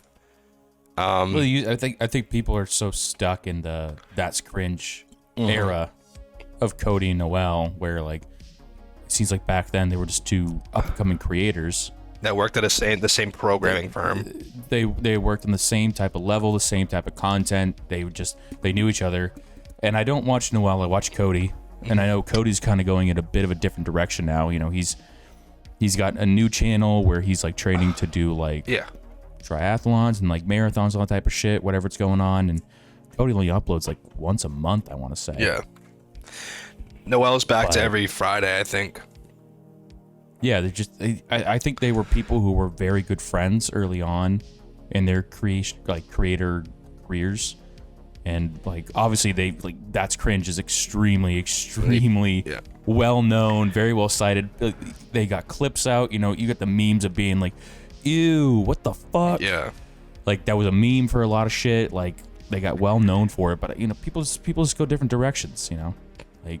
They're probably not the best of friends anymore. TMG still gets a shit ton of views. Oh yeah, and it's a production company now. Yeah, so and like, they do their Moment House stuff. They have like shows. They create 4-hour long specials of just straight shows. Yeah, so like they're business partners. Yeah. You know, their podcast. In my opinion, the podcast is still very entertaining. The last one I watched was Hassan and Bryce Hall. That was so funny, bro. And it was funny, and you know, like I think it's a good platform. You know, everybody hated Bryce Hall due to the YouTube boxing, TikTok versus YouTube boxing thing, where he got embarrassed. Yeah, he's changing his life around too. He talks about it on the podcast as well. He came in with a fucking dildo attached to the back of his head. He was afraid he was a dickhead, and I was like, that's funny. Yeah. I was like, this guy's funny, and like you got like 30-plus-year-old men talking to a 22-year-old, and like he's holding his own. I was like, I think TMG itself, podcast episodes where it's just the two of them might see hindrance, but when they bring on people like you got Hassan talking about he's a political streamer, and you got Bryce Hall, which is a well-known TikToker, I guess. He's in movies now too, dude. He's fucking. I mean, but one question for you: Did you kind of get the vibe of like how Hassan and Bryce were like? It was kind of awkward because Hassan wouldn't look him in the face. I'm pretty sure I was watching. I was like, dude, look the kid in the face while you talk about it. He would just look at Cody and Noel, and like sometimes look at. Also, Hassan's just kind of fucking weird. Yeah, he's a weird dude. I mean, yeah, he's kind of a weird guy. But I mean, and then there was the funny thing that Bryce said at the end of it. Well, not the end, but near the end, he was like, I literally grew up watching you guys, and I'm sitting here getting fucking roasted by you. And then they did something that was unplanned, and then Bryce is like, how do you guys do this? You guys are so good. He's like, it's actually so cool to see that in person. And then I watched the one they had with Mr. Beast, which Mr. Beast is a fucking riot. I didn't understand it. I've only seen a couple of his videos. I watched the Flagrance episode with him with Andrew Tate. That was good. Was really, really good in it. That was good, dude. And when he was on 2 million subs, look at you go. And it's like, oh damn, dude. And he's such a dick, like in like a funny way, dude. I don't know if you saw so you know, like Mr. Beast is still in North Carolina, and he like does all his videos out of North Carolina. I mean, sometimes obviously he travels around to do other things because he's fucking rich, but like his basis in the warehouse they have is in North Carolina. And in their bonus, I don't pay for it, but also they release clips of it. In their bonus episode, Noel goes to the bathroom and he goes, hey, he goes, yo, when Noel goes to North Carolina for his stand-up set, he goes, should I buy every single ticket? And then like he like going, and like Cody's losing it, and he goes, I mean, yeah, he's like, you're just gonna bring everybody? Like he's like, no, I'll just go myself. It's just gonna be me. It's just gonna be me. And then he goes, you're gonna film it? He goes, no. I was like, dude, that's so funny, dude. I hope he does it. TMG, have us on. Yeah. Fly us out. You guys are rich. Yeah. I'm gonna tag you guys in the. Hey man, if you can't even invite Cody to your wedding, I know you got an extra couple money. Send us out. Invite us. Yeah, send us out. Yeah, send us. I would love to. Honestly, that'd be. I think also it'd be cool because we. I would pay for a flight to go. Yeah, if they invited us, I would. I mean, but that's the other thing. Like, it would be cool to see like an actual production company like that for stuff that we enjoy. But I mean, they also have that thing because I talked to you about it off air. But they have a thing with. You can actually email. Link to the Patreon for off-air talks. $5 a month really helps us. Nah, dude. If we did off-air talks, dude, I don't want people in it. That would be for me right now. It'd be like $50 a month per subscriber. No, 50. I tell you, $5. I tell you things. Too many things. Okay, so we have 3 edits then. We have $50 for the unhinged, just absolutely everything's And we have to in. make sure that shit has the craziest firewall around it, because fucking I'm not being recorded and fucking canceled or some shit. We're gonna be famous. But we're gonna be famous. But I mean, TMG has a thing where you can pitch them their crew podcasts, and then they can make one for you, and you move there and use their. You have the whole team, and you get paid a certain amount, which would be very fucking cool. I'd actually do that if we had the opportunity to be under the wing of a production company. But yeah, no, man. I mean, that people are kind of like. I think that cemented it. I noticed it, like even their first podcast, it was a lot different seeing, and I noticed because I watched them like right from the beginning, and it was noticeable that how fucking much they just like, they knew everything about each other. They were playing video games together. They talked about their video games. It was like so funny. And slowly they started to speak about how Cody was like, this is a fucking business. We need to do this. We need to reinvest all the money we make from this podcast. So, and he goes, for the first like 2 years, they didn't make a dime. Every money, all the money they had, they would buy a fucking table or new chairs, and they just keep putting it back. And then he was like, you know, and then Noah has these big dreams, and Cody's like, no, it's a fucking business, and you can kind of see that separation. And I think if they were best friends, you would see that falling out that you see with other creators with their podcast, and there are people that are in them and they're like, dude, we fucking hate this guy. We're friends and you care about them and love them. But I think that's where animosity comes and stems from, is how much you love someone. You're like, why the fuck are you acting like this? You never act like this. But you're also, it's like dating somebody, and then when you first move in together, sometimes it just doesn't work out because you realize that you're just two different people behind closed doors. That's kind of like how Smosh fell out with Anthony and Ian. Yeah, speaking of like podcast stuff, like even just talking about Smosh and that type of sense, have you ever listened to The Yard? Is that Anthony Padilla's? No. You know Ludwig? Yep. Yeah, his podcast is The Yard with him and a lot of his very close friends, and they had one where Anthony Padilla was on and talking about how like they were creating this company and channel and like this huge community of people, and how like they were such good friends, but like they didn't talk about things with each other.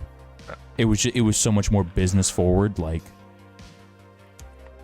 it's just that type of deal, I feel. And like I just think, knowing that perspective now, Cody has a different look at it, and Noel has a different look at it, and not saying either or visual or how they represent what they do is wrong. They're just two different people. Yeah. Like Cody views it more as a business. Noel's just trying to be more creative, and you know, obviously they're rich as fuck and they make money off the podcast. Yeah, so and they have enough like, money to make. Why ruin a good thing? Type of deal. You know, and I mean, like, maybe that separation between the two is good, so you can keep getting your content. Yeah, people like Noel more than Cody. I like Cody more than Noel. I watch Cody's videos whenever I can because I think they're funny as shit. Yeah. I know you watch Noel over Cody. Yeah. I watch both of them, but if I see Noel does one, I watch me. If I see Cody does one, I'll just be like, I'll watch that when I get home. Yeah. But I mean, it's just a thing, like, I mean, hey, let's make a promise on air right now. Look in the camera. It's kind of like Habbo Hotel. What? You say that every podcast. Because I'm trying to get on topic, because we discussed this not on the podcast about how we're going to talk about our experiences on Habbo Hotel. Okay. And we never fucking talk about it. Okay, we will. I just want to look in the camera and say to you, you look in the screen, I look in the camera. We'll remain friends, and if we do ever get that big, I will, like, we'll do it. I mean, like, I couldn't. I'm gonna buy my own Habbo Hotel I couldn't imagine not. I'm looking in the camera. I couldn't imagine not having you in my life to be someone that I can, like, not fall back on, but someone that I can just be like, something's going on that's really wrong, and I like need to talk to somebody about it. And you've always like been like that, so I couldn't imagine not having it. And if it came to the point of business, I know we've discussed how it would work. That's why I haven't heard from you for 2 weeks. Because I've been fucking busy as shit. I called you while I was traveling. I was like, dude, I don't know how to fucking do this shit. That was like 3 weeks ago, but continue. It wasn't. It was 2 weeks ago. That was in Maine 2 weeks ago. Yeah. I can tell you the exact. I can tell you the exact date of it. I can just look at my phone You call fucking app. fuck. I called you. I called you October 15th. 4 times. 4 times. I called you at. I called you at 4:25 a.m. What? When was that? Damn, dude. October 15th? Yeah, October 13th. You called me at 10 o'clock. Oh, we were playing games, bro. In the We were evening. playing games, and I kept hanging up on you because I'd answer and be like, "You don't need, dude." Okay, this is gonna sound so fucking. October 13th. You called me at 10, but that was because you needed help with the. Yeah, and then I got home long and we exposures. played games, dude. And I remember I was like, you called me, and I'd be like, "You." This is gonna sound so corny. I'd be like, "You literally don't even want to play with me right now." We don't have when to get away. Yeah. I don't want to. What do we play with you? When I play Fall Guys, I want to play on the Willy Pad Weepoot. Imagine getting the Winigate Waiter on a Willy Pad Weeper. It was funny as fuck. Like, I mean, it was, dude. Like, yeah, like it's been a minute, but also I've been traveling. Like, even today, and it's a weekend right now, and I was working from home, and no one asked me. It's a Wednesday night. We're drinking. It's Sunday football, and I'm missing the game for this shit. Go Bengals. But okay, but no, yeah, I mean, like, I just been busy, but we played games throughout that. I mean, so I just like literally like people just will text me and be like, "Are you on?" And today I got texted by 3 people, and they're like, "Do you want to play?" And I was like, "I literally have to work right now. I know it's a Sunday, but," and they would be like, "Oh, that's so fucking stupid." I'd be like, "I did this on my own accord because I have deadlines, and they're not going to be met if I try to do all this shit tomorrow. Even though I know I have like an 8-hour day, I have to do it." And Still responsible. yeah, I mean, I also like what I do. I mean, when I sit down to edit, it's not like I'm not like, "Oh my god, fucking," I actually enjoy it. I want to make it look pretty and nice. And I know I found out for myself, and if anyone wants, sorry, I know this is where we can talk about Habbo Hotel. Sorry, it's just my process. I can lay out cuts very well when it comes to edits and graphics, because I dealt with graphics before, but usually when I did things on my own, I knew exactly how I wanted it to look. So when I went in and also talking about evolving, we were talking about earlier, adapting. I'll say evolving for myself. I don't adapt to anything because I don't have anything to adapt to. I'm not like an artist or anything, but I did music videos for so long, and I really enjoyed doing them, and I like to make a bigger production and have multiple people on the team, and it was very fun. Editing them was fine, but I made my own graphics. Like, I literally sat there and made them because I knew exactly where I wanted things, but it just kind of, I didn't switch because I wanted to, I just had to because I needed to get a fucking real job. And now I've noticed graphics is probably one of the longest things for me. Not even making them. When I make them now, it's quicker, but choosing them, in my head, I'm like, okay, well, we have to do this. And I'm like, well, this shot looks like this. Like, what does this theme gonna look like? Because everything I make, has to have a theme. It can't just be a bunch of fucking random colors and random shit. It's going on a professional site. I was like, what do I do? And I've noticed that I was like, you know what? This weekend, I'm going to edit this video. I added a couple graphics, but I was like, tomorrow, now the whole thing's done, and I have a couple graphics and I have a theme. Tomorrow I can sit there and ponder what I'm going to make. Because when I do that at work, I'll sit there literally for 3 hours. I'm like, that worked. I put it on. I show someone. They go, that looks weird. And that kills me. So I go, yeah, it looks weird. And because of my dumbass, instead of just be like, oh, let's tweak it, I just like scrap it. And I need to get out of that habit, but it's hard, man. So I know my workflow. And I know that this video that I have to do is due Tuesday, I think. And the latest they said Thursday, and it probably won't get done till Thursday because I have to get it sent out to be approved. But yeah, I just know that it's going that I'm leaving early on Thursday to go to Tampa So I just have to get this done. I just have to work. And I also put in work on a chair in the middle of my Habbo Hotel room when I got grinded on with asterisks. Yeah, but I mean, Habbo Hotel, we're hitting time though. Fuck it, dude. Literally, we have 3 cuts in the bottom. We haven't said anything we have to cut. Yeah, no, I got grinded on Habbo Hotel. Talking about putting in work. This person online put in work with the typing and asterisks when I had a Habbo Hotel room with one thing in it because I didn't pay money, so I only had like 2 pieces of furniture. We should set the stage for people who don't know what. Yeah, explain what that is. So I'm gonna chug. Habbo Hotel. There you go. Habbo Hotel was a. I guess I don't know how to explain it. It's like it was kind of like because I was introduced to like RuneScape. I always played like don't introduce RuneScape because people don't know what that is. What?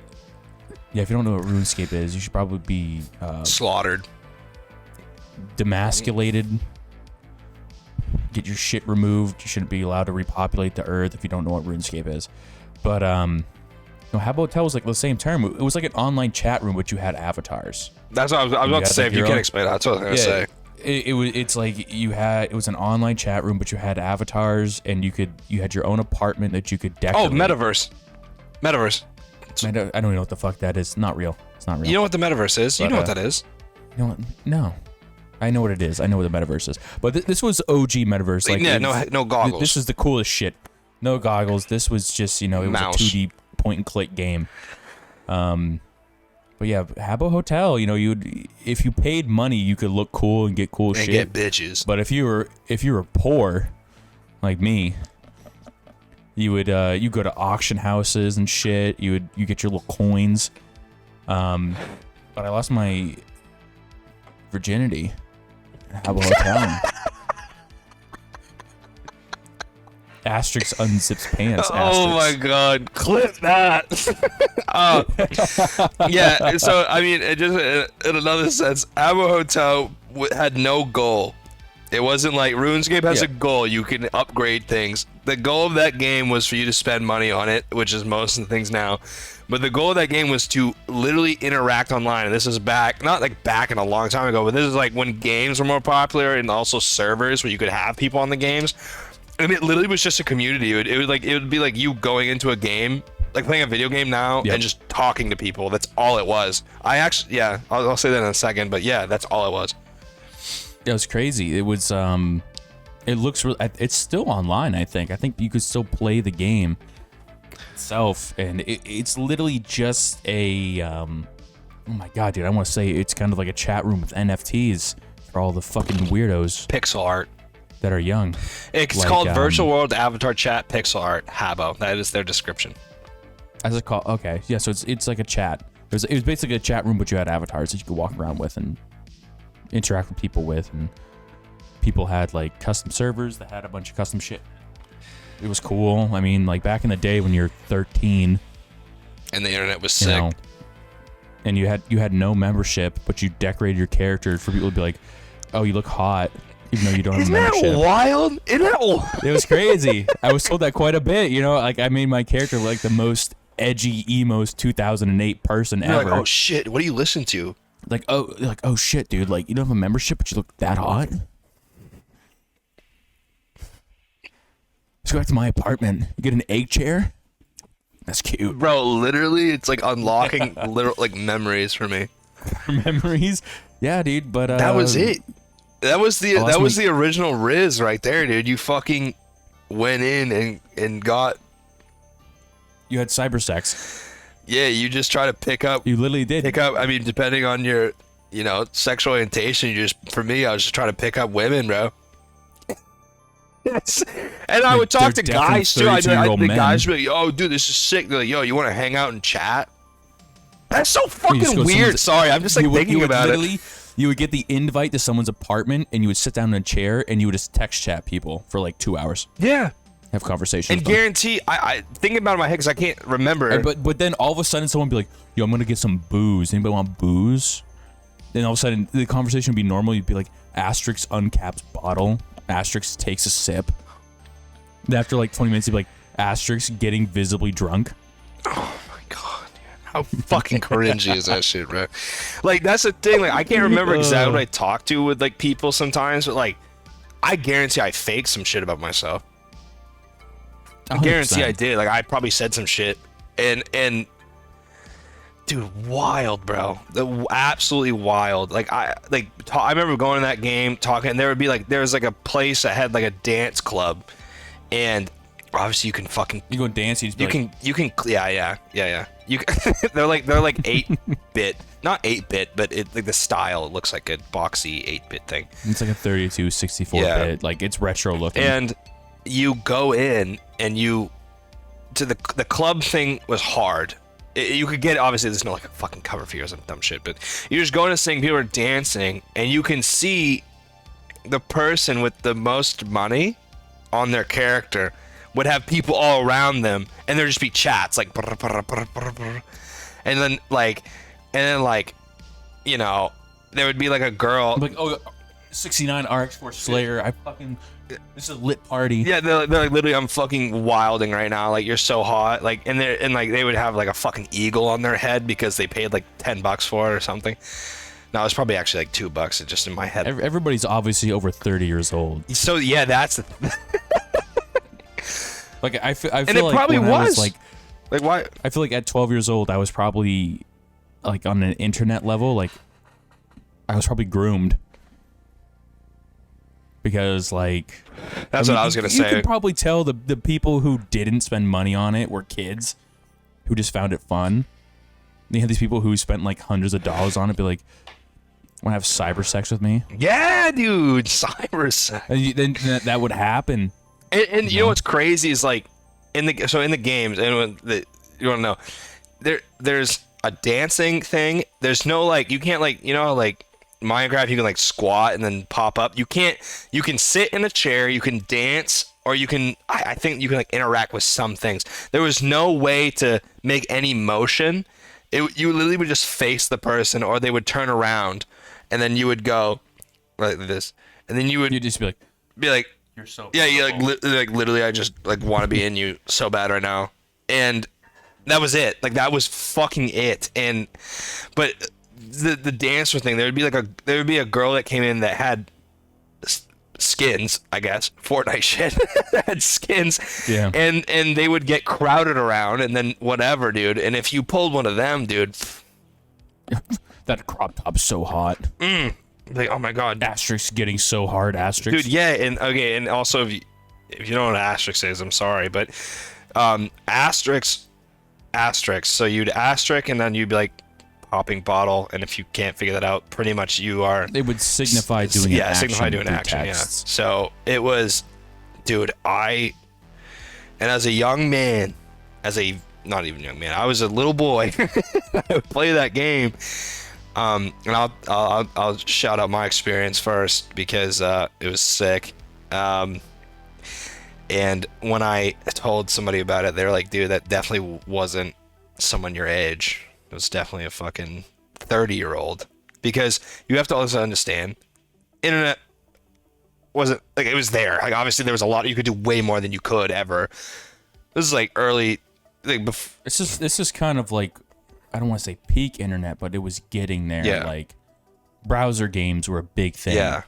Oh yeah. Like, everybody was playing. People were playing RuneScape, Adventure Quest. Yeah. And Mech Quest, Dragon Fable, all that shit. And Wolf Quest was like one of the only things you had to download, but people were scared to download things because it's like viruses. Quest, yeah. Because viruses were it was hard to protect from viruses. Like, when you do stuff on your computer down, you go down something, it like gives you a warning of like, this is unsecured.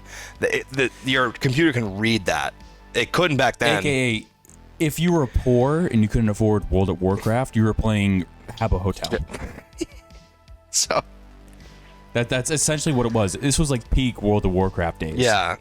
Like that was a big thing. But if you couldn't spend $20 a month on a WoW subscription, you were playing RuneScape, Habbo Hotel, all that shit that was free. Like, you could just type it into your browser. Mm-hmm. That's exactly what this was. So I Continue with your little. so I pulled someone at the club. your Habbo Hotel cherry pop. I pulled someone at the club. You know, I got it on me, bruh. I do this shit, right? And What's good? What's cooking? Good and looking? hey, listen, she looked hot for a non-member, so you know. Definitely 36. And if it's a non-member, it might have been a kid. Never mind. So I'm not Michael Jackson. So the thing is, I went and they're like, "Can we go back to your apartment?" And I was like, "Yeah." And there was my egg chair in the middle of the room. Okay. Did you actually have an egg chair? No, it was some chair. I thought the egg chair was free. Oh fuck! Dude. I don't remember. I got an egg chair with a pink seat at an auction. Damn. I was hype as fuck. But I go back to this fucking apartment, dude, and I invite her up to my apartment, which is just sending an invite. And she comes in, she's like, "You want to dance? Like, do you want to get like a personal dance, like a stripper?" and I go, "Yeah." And I sit down in the chair, and she goes, "Takes off shirt." And then I go, "Takes off." I can't even fucking do this. I go, takes off shirt. I don't know. I don't know. I just took mine off too. And you're literally just going. No, yeah, I know. And she's like, "Nice abs." And I was like, "Yeah." I'm sitting there, dude. It's fucking 5 p.m. Oh no, it's probably 6:30. I just got done eating dinner, and I'm like chubbed up, and my whole family's watching like Home Extreme Makeover behind me. You're just grabbing on my fat computer, PC screen, just going. No, it was on a Toshiba laptop, and I would keep doing this. I obviously I'm on a camera, but I'd push my lid down, and I would just be like, and bro, so she's like, takes off pants. I'm in a like, and then she typed like, no, I'd asked her, I'm in a thong. I was like, oh my god. It's like my imagination's running wild right now, and I'm like, takes off pants just in boxers. And she was like, sits on your lap, and I was like, and I was like, grabs like waist or some shit. I knew a little bit, I guess. And she was like, rubs ass on your crotch, and I was like, dude, and this is why I didn't want whatever. I was like, gets a boner. I was like, gets a boner, and she's like, wow, it's so big, and I was like, it's for you.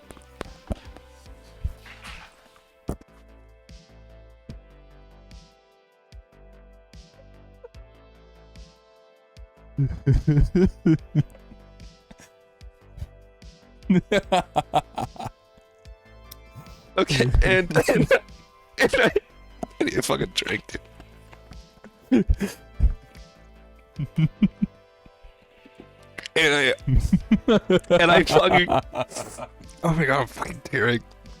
And I go, you know, like, oh, like, you sit in the chair. I didn't even know what eating pussy was. Like, I don't understand, like, why I told her to sit down. And then, like, I was like, grabs boobs, right? And she goes, literally types, "That feels good. Take off my bra." Takes off bra. You know, dude. I'm like, and then I'm like, you have not. I'm not like a, you know, like now I would say something different. As was boobs. I'd probably say something more intelligent. But like, I was like, you have nice boobs.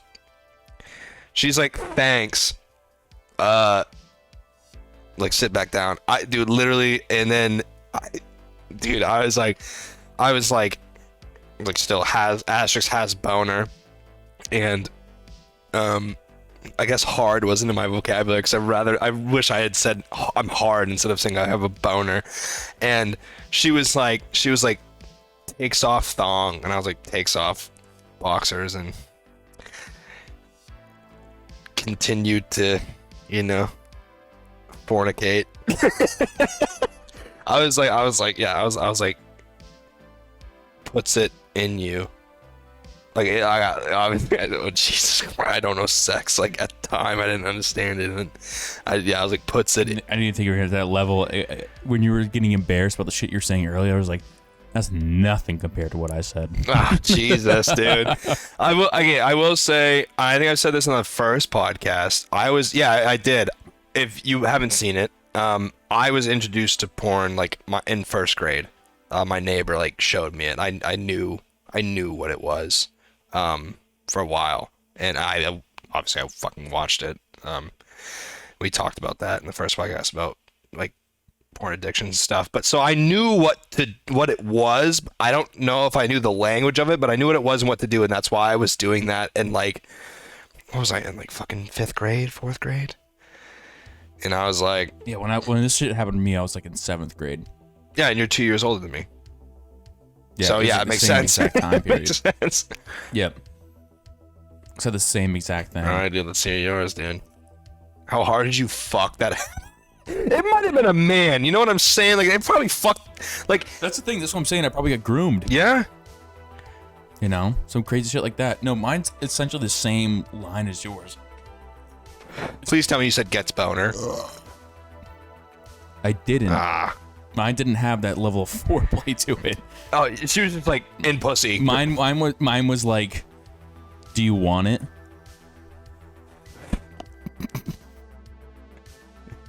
Yeah. You want this shit, bitch? Yeah, that's what it was. It was like slowly sticks in. Oh my god, bro. That's fucking gross, dude. Oh, it's I'm worse. sorry. Okay, listen, I'm I so don't hard say I'm it cringing, now. dude, because I can experience I know. this, dude. Like I hate talking about me as a child. It fucking blows, dude. It's like, do you feel the goes slow, goes faster and faster. It's fucking disgusting, dude. Yeah, yeah. It was. What did she look like, That's though? why Was she a member? Yeah. 100%. It's definitely a 30-year-old man, dude. Yeah. The weird thing is we had a meetup location. Oh, so this was a more than one-time thing. Yes. Yeah, Yeah. I'm admitting this openly on the internet right now. This is what I was like when I was 13 years old. You got fucking groomed, bro. It was crazy. There was a whole cheating scandal. So you had a life with this person. I had a life with this person. I was told that they were pregnant because we had made out too much. Oh, dude, yeah, I hate when that happens, dude. Yeah, it was like, oh, we kissed too much. Now I have a baby. After Yeah. you slowly stuck it in and went faster. Oh, it gets worse. I don't even want to like talk about go. it. No. I will say something about WeWorld that I did. WeWorld? Yeah, WeWorld. Like a Wii. No, WEE World. Same, literally same WEE concept, World. same exact. Habbo. Same thing. Yeah, WeWorld was made after Habbo, and not as impressive in my opinion, I guess. But like, Is Habbo not? Is it really a thing? no, I looked up Habbo. I already read it to you. Oh, whoop. I'll say what I did in WeWorld. It's still a It thing. is, yeah. You can log. I just looked it up. I read the description of it. That's why I was like, Can I remember my username? I want to log oh in my right god. now. But It looks like. Oh my You're God, de- it looks the same. you're deflecting. You're projecting. You're deflecting. You're projecting. Fucking go, dude. Okay, continue what you're saying. No. I don't want to talk about it. I feel weird now. Yeah, I talking know. about You it. think I just dude, no. You slowly stuck it in, dude. What else you do? You do the doggy or what? You get a lap dance like I did, or I'm gonna deflect this thing really hard. you are? It was a weird 13. Well, okay. So I have a question. I have a question for you. How many times did you have sex? A lot. You would like log on after school. I was in a whole group of people. Oh, orgy shit. Oh no, like I was in a community of like 20 people in relationships and that. Oh, you were a player, bro. Like you go on like double dates with people. 2 girls? No, you go on like a double date with a couple. Oh, I'm saying Like, three ways. I would I go thought you out had and get if you had a dinner. Habbo Hotel 3-way. No. It was like we were gonna go to Do dinner you this DP night. someone with another dude? No, it was just Sticks that, in but ass. It was like slowly goes deeper. I can feel your nuts.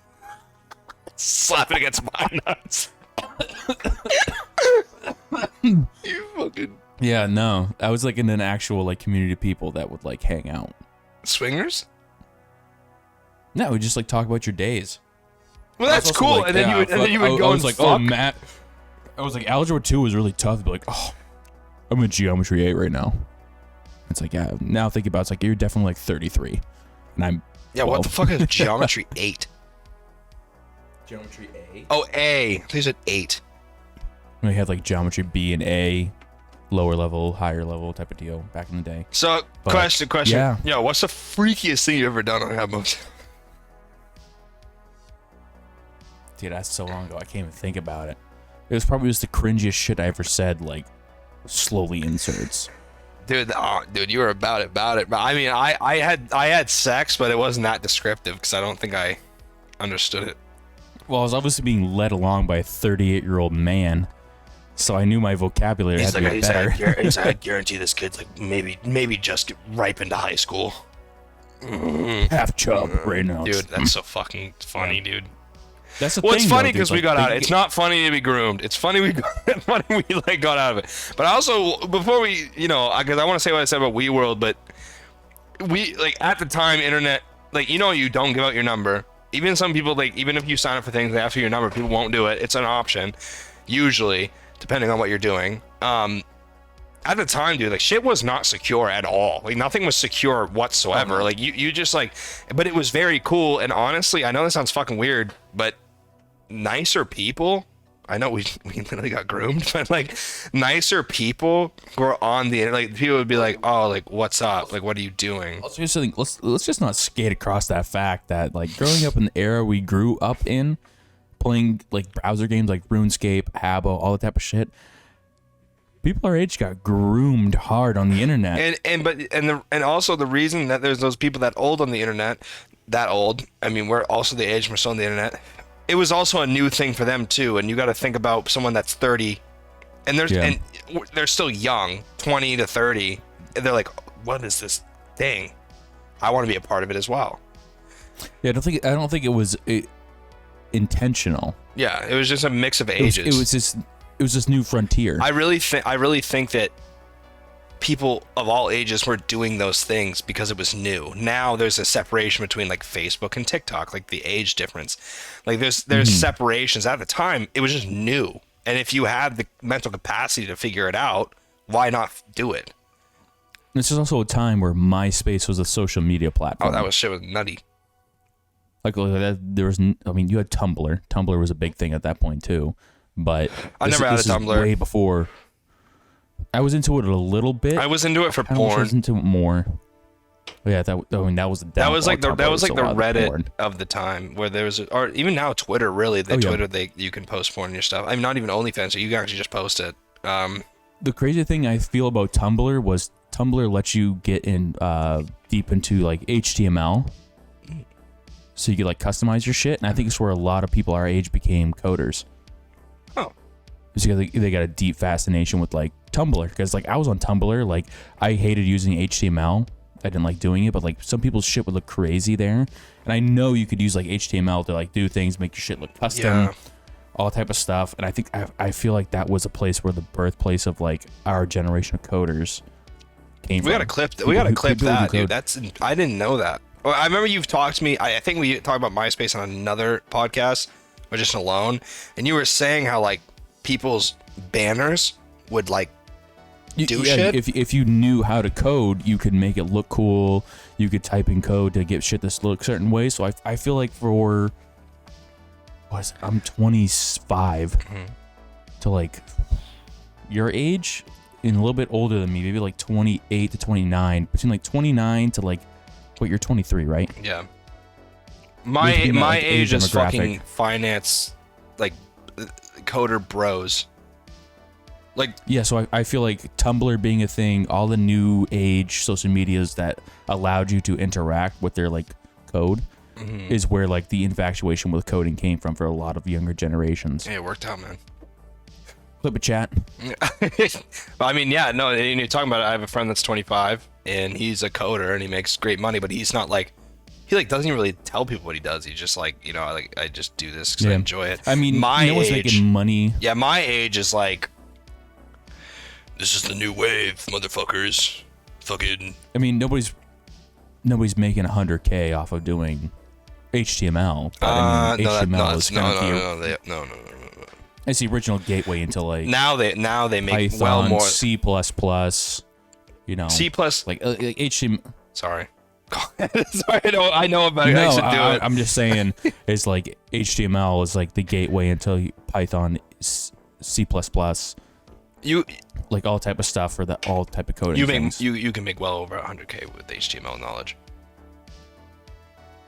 Yes. Yeah, Yes. but I mean, like, yes to the jobs. yeah, but I feel like that's super niche compared to like you have to know other. Yeah, I codes. mean, yes, but if you work for a company, you can make a lot of money off knowing how to code a website correctly, and that's all HTML. But I mean, yeah, it's all HTML. But I feel like HTML was the gateway into people being obsessed, not obsessed, but like pursuing code as a career. Yeah, I see what you're saying. So that like that basic social media presence early on, being able to learn how to code your shit, you know, like RuneScape, like I didn't code. I Did don't you know. code? I didn't code RuneScape. I was just gonna say, you know, red asterisks selling fish 25 GP a piece. It's like come across in red. I don't know. Yeah, you type in the shit posting asterisk right now. and it's a command. It's a C. God. But no CS but yeah, function because CS functions control not they don't control functions, they control visual fucking Christ almighty. Visual content, I don't even fucking remember.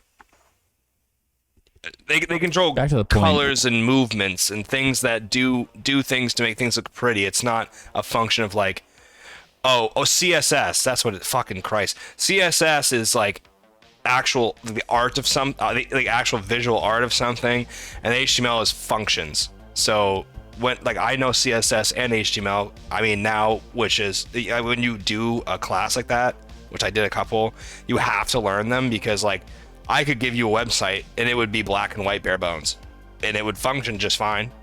CSS literally, I mean, in a sense, is putting a picture in it. In some senses, it is. But like when I did mine, I would make when you hover over a linkable page, it would highlight a different color. That's CSS. It's the. Why can't I find the fucking word for it? It's literally just like the visual aspect of it, but it's like, god damn it. Like, well, in layman's terms, we were groomed in our early teens. So, and that's what we want to get across. The fact is, trust Habbo Hotel. Mm-hmm. They are the age they say they are. Mm-hmm. Sell yourself for that egg chair. I will say this about WeWorld. I won't get into too much. But I met two girls, bro. So in WeWorld, I was fucking, bro. I was fucking In it.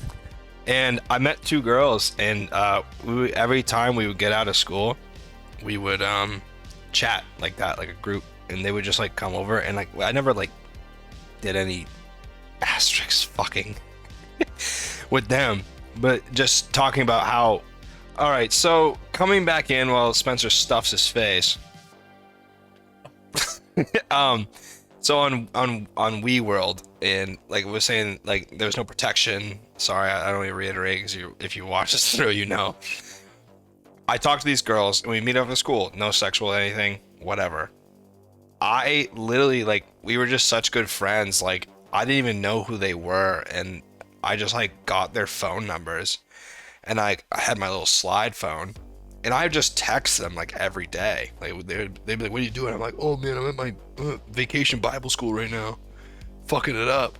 And I think for that is how like you've been a stranger on the internet and you're just like give you your number. There's no like Snapchat. I feel like Snapchat was a little bit of a breakthrough for some people, and Instagram too, because you could give people your name and stuff. I didn't have a Facebook at the time, was allowed to, and I only had a phone for emergencies, but I'd at home be like, excuse me. And when fucking every single letter in a text cost 5 cents or some shit back in the day. And Talked about this in the last podcast. Yeah. Find it. Episode 6. Yeah. So how you text? No, we talk about you text like that. But the thing is, like, I just talk to him all the time. I actually would love. I mean, if you were playing Wii World and you had black hair, there was sisters or something, and you knew a dude named Josh.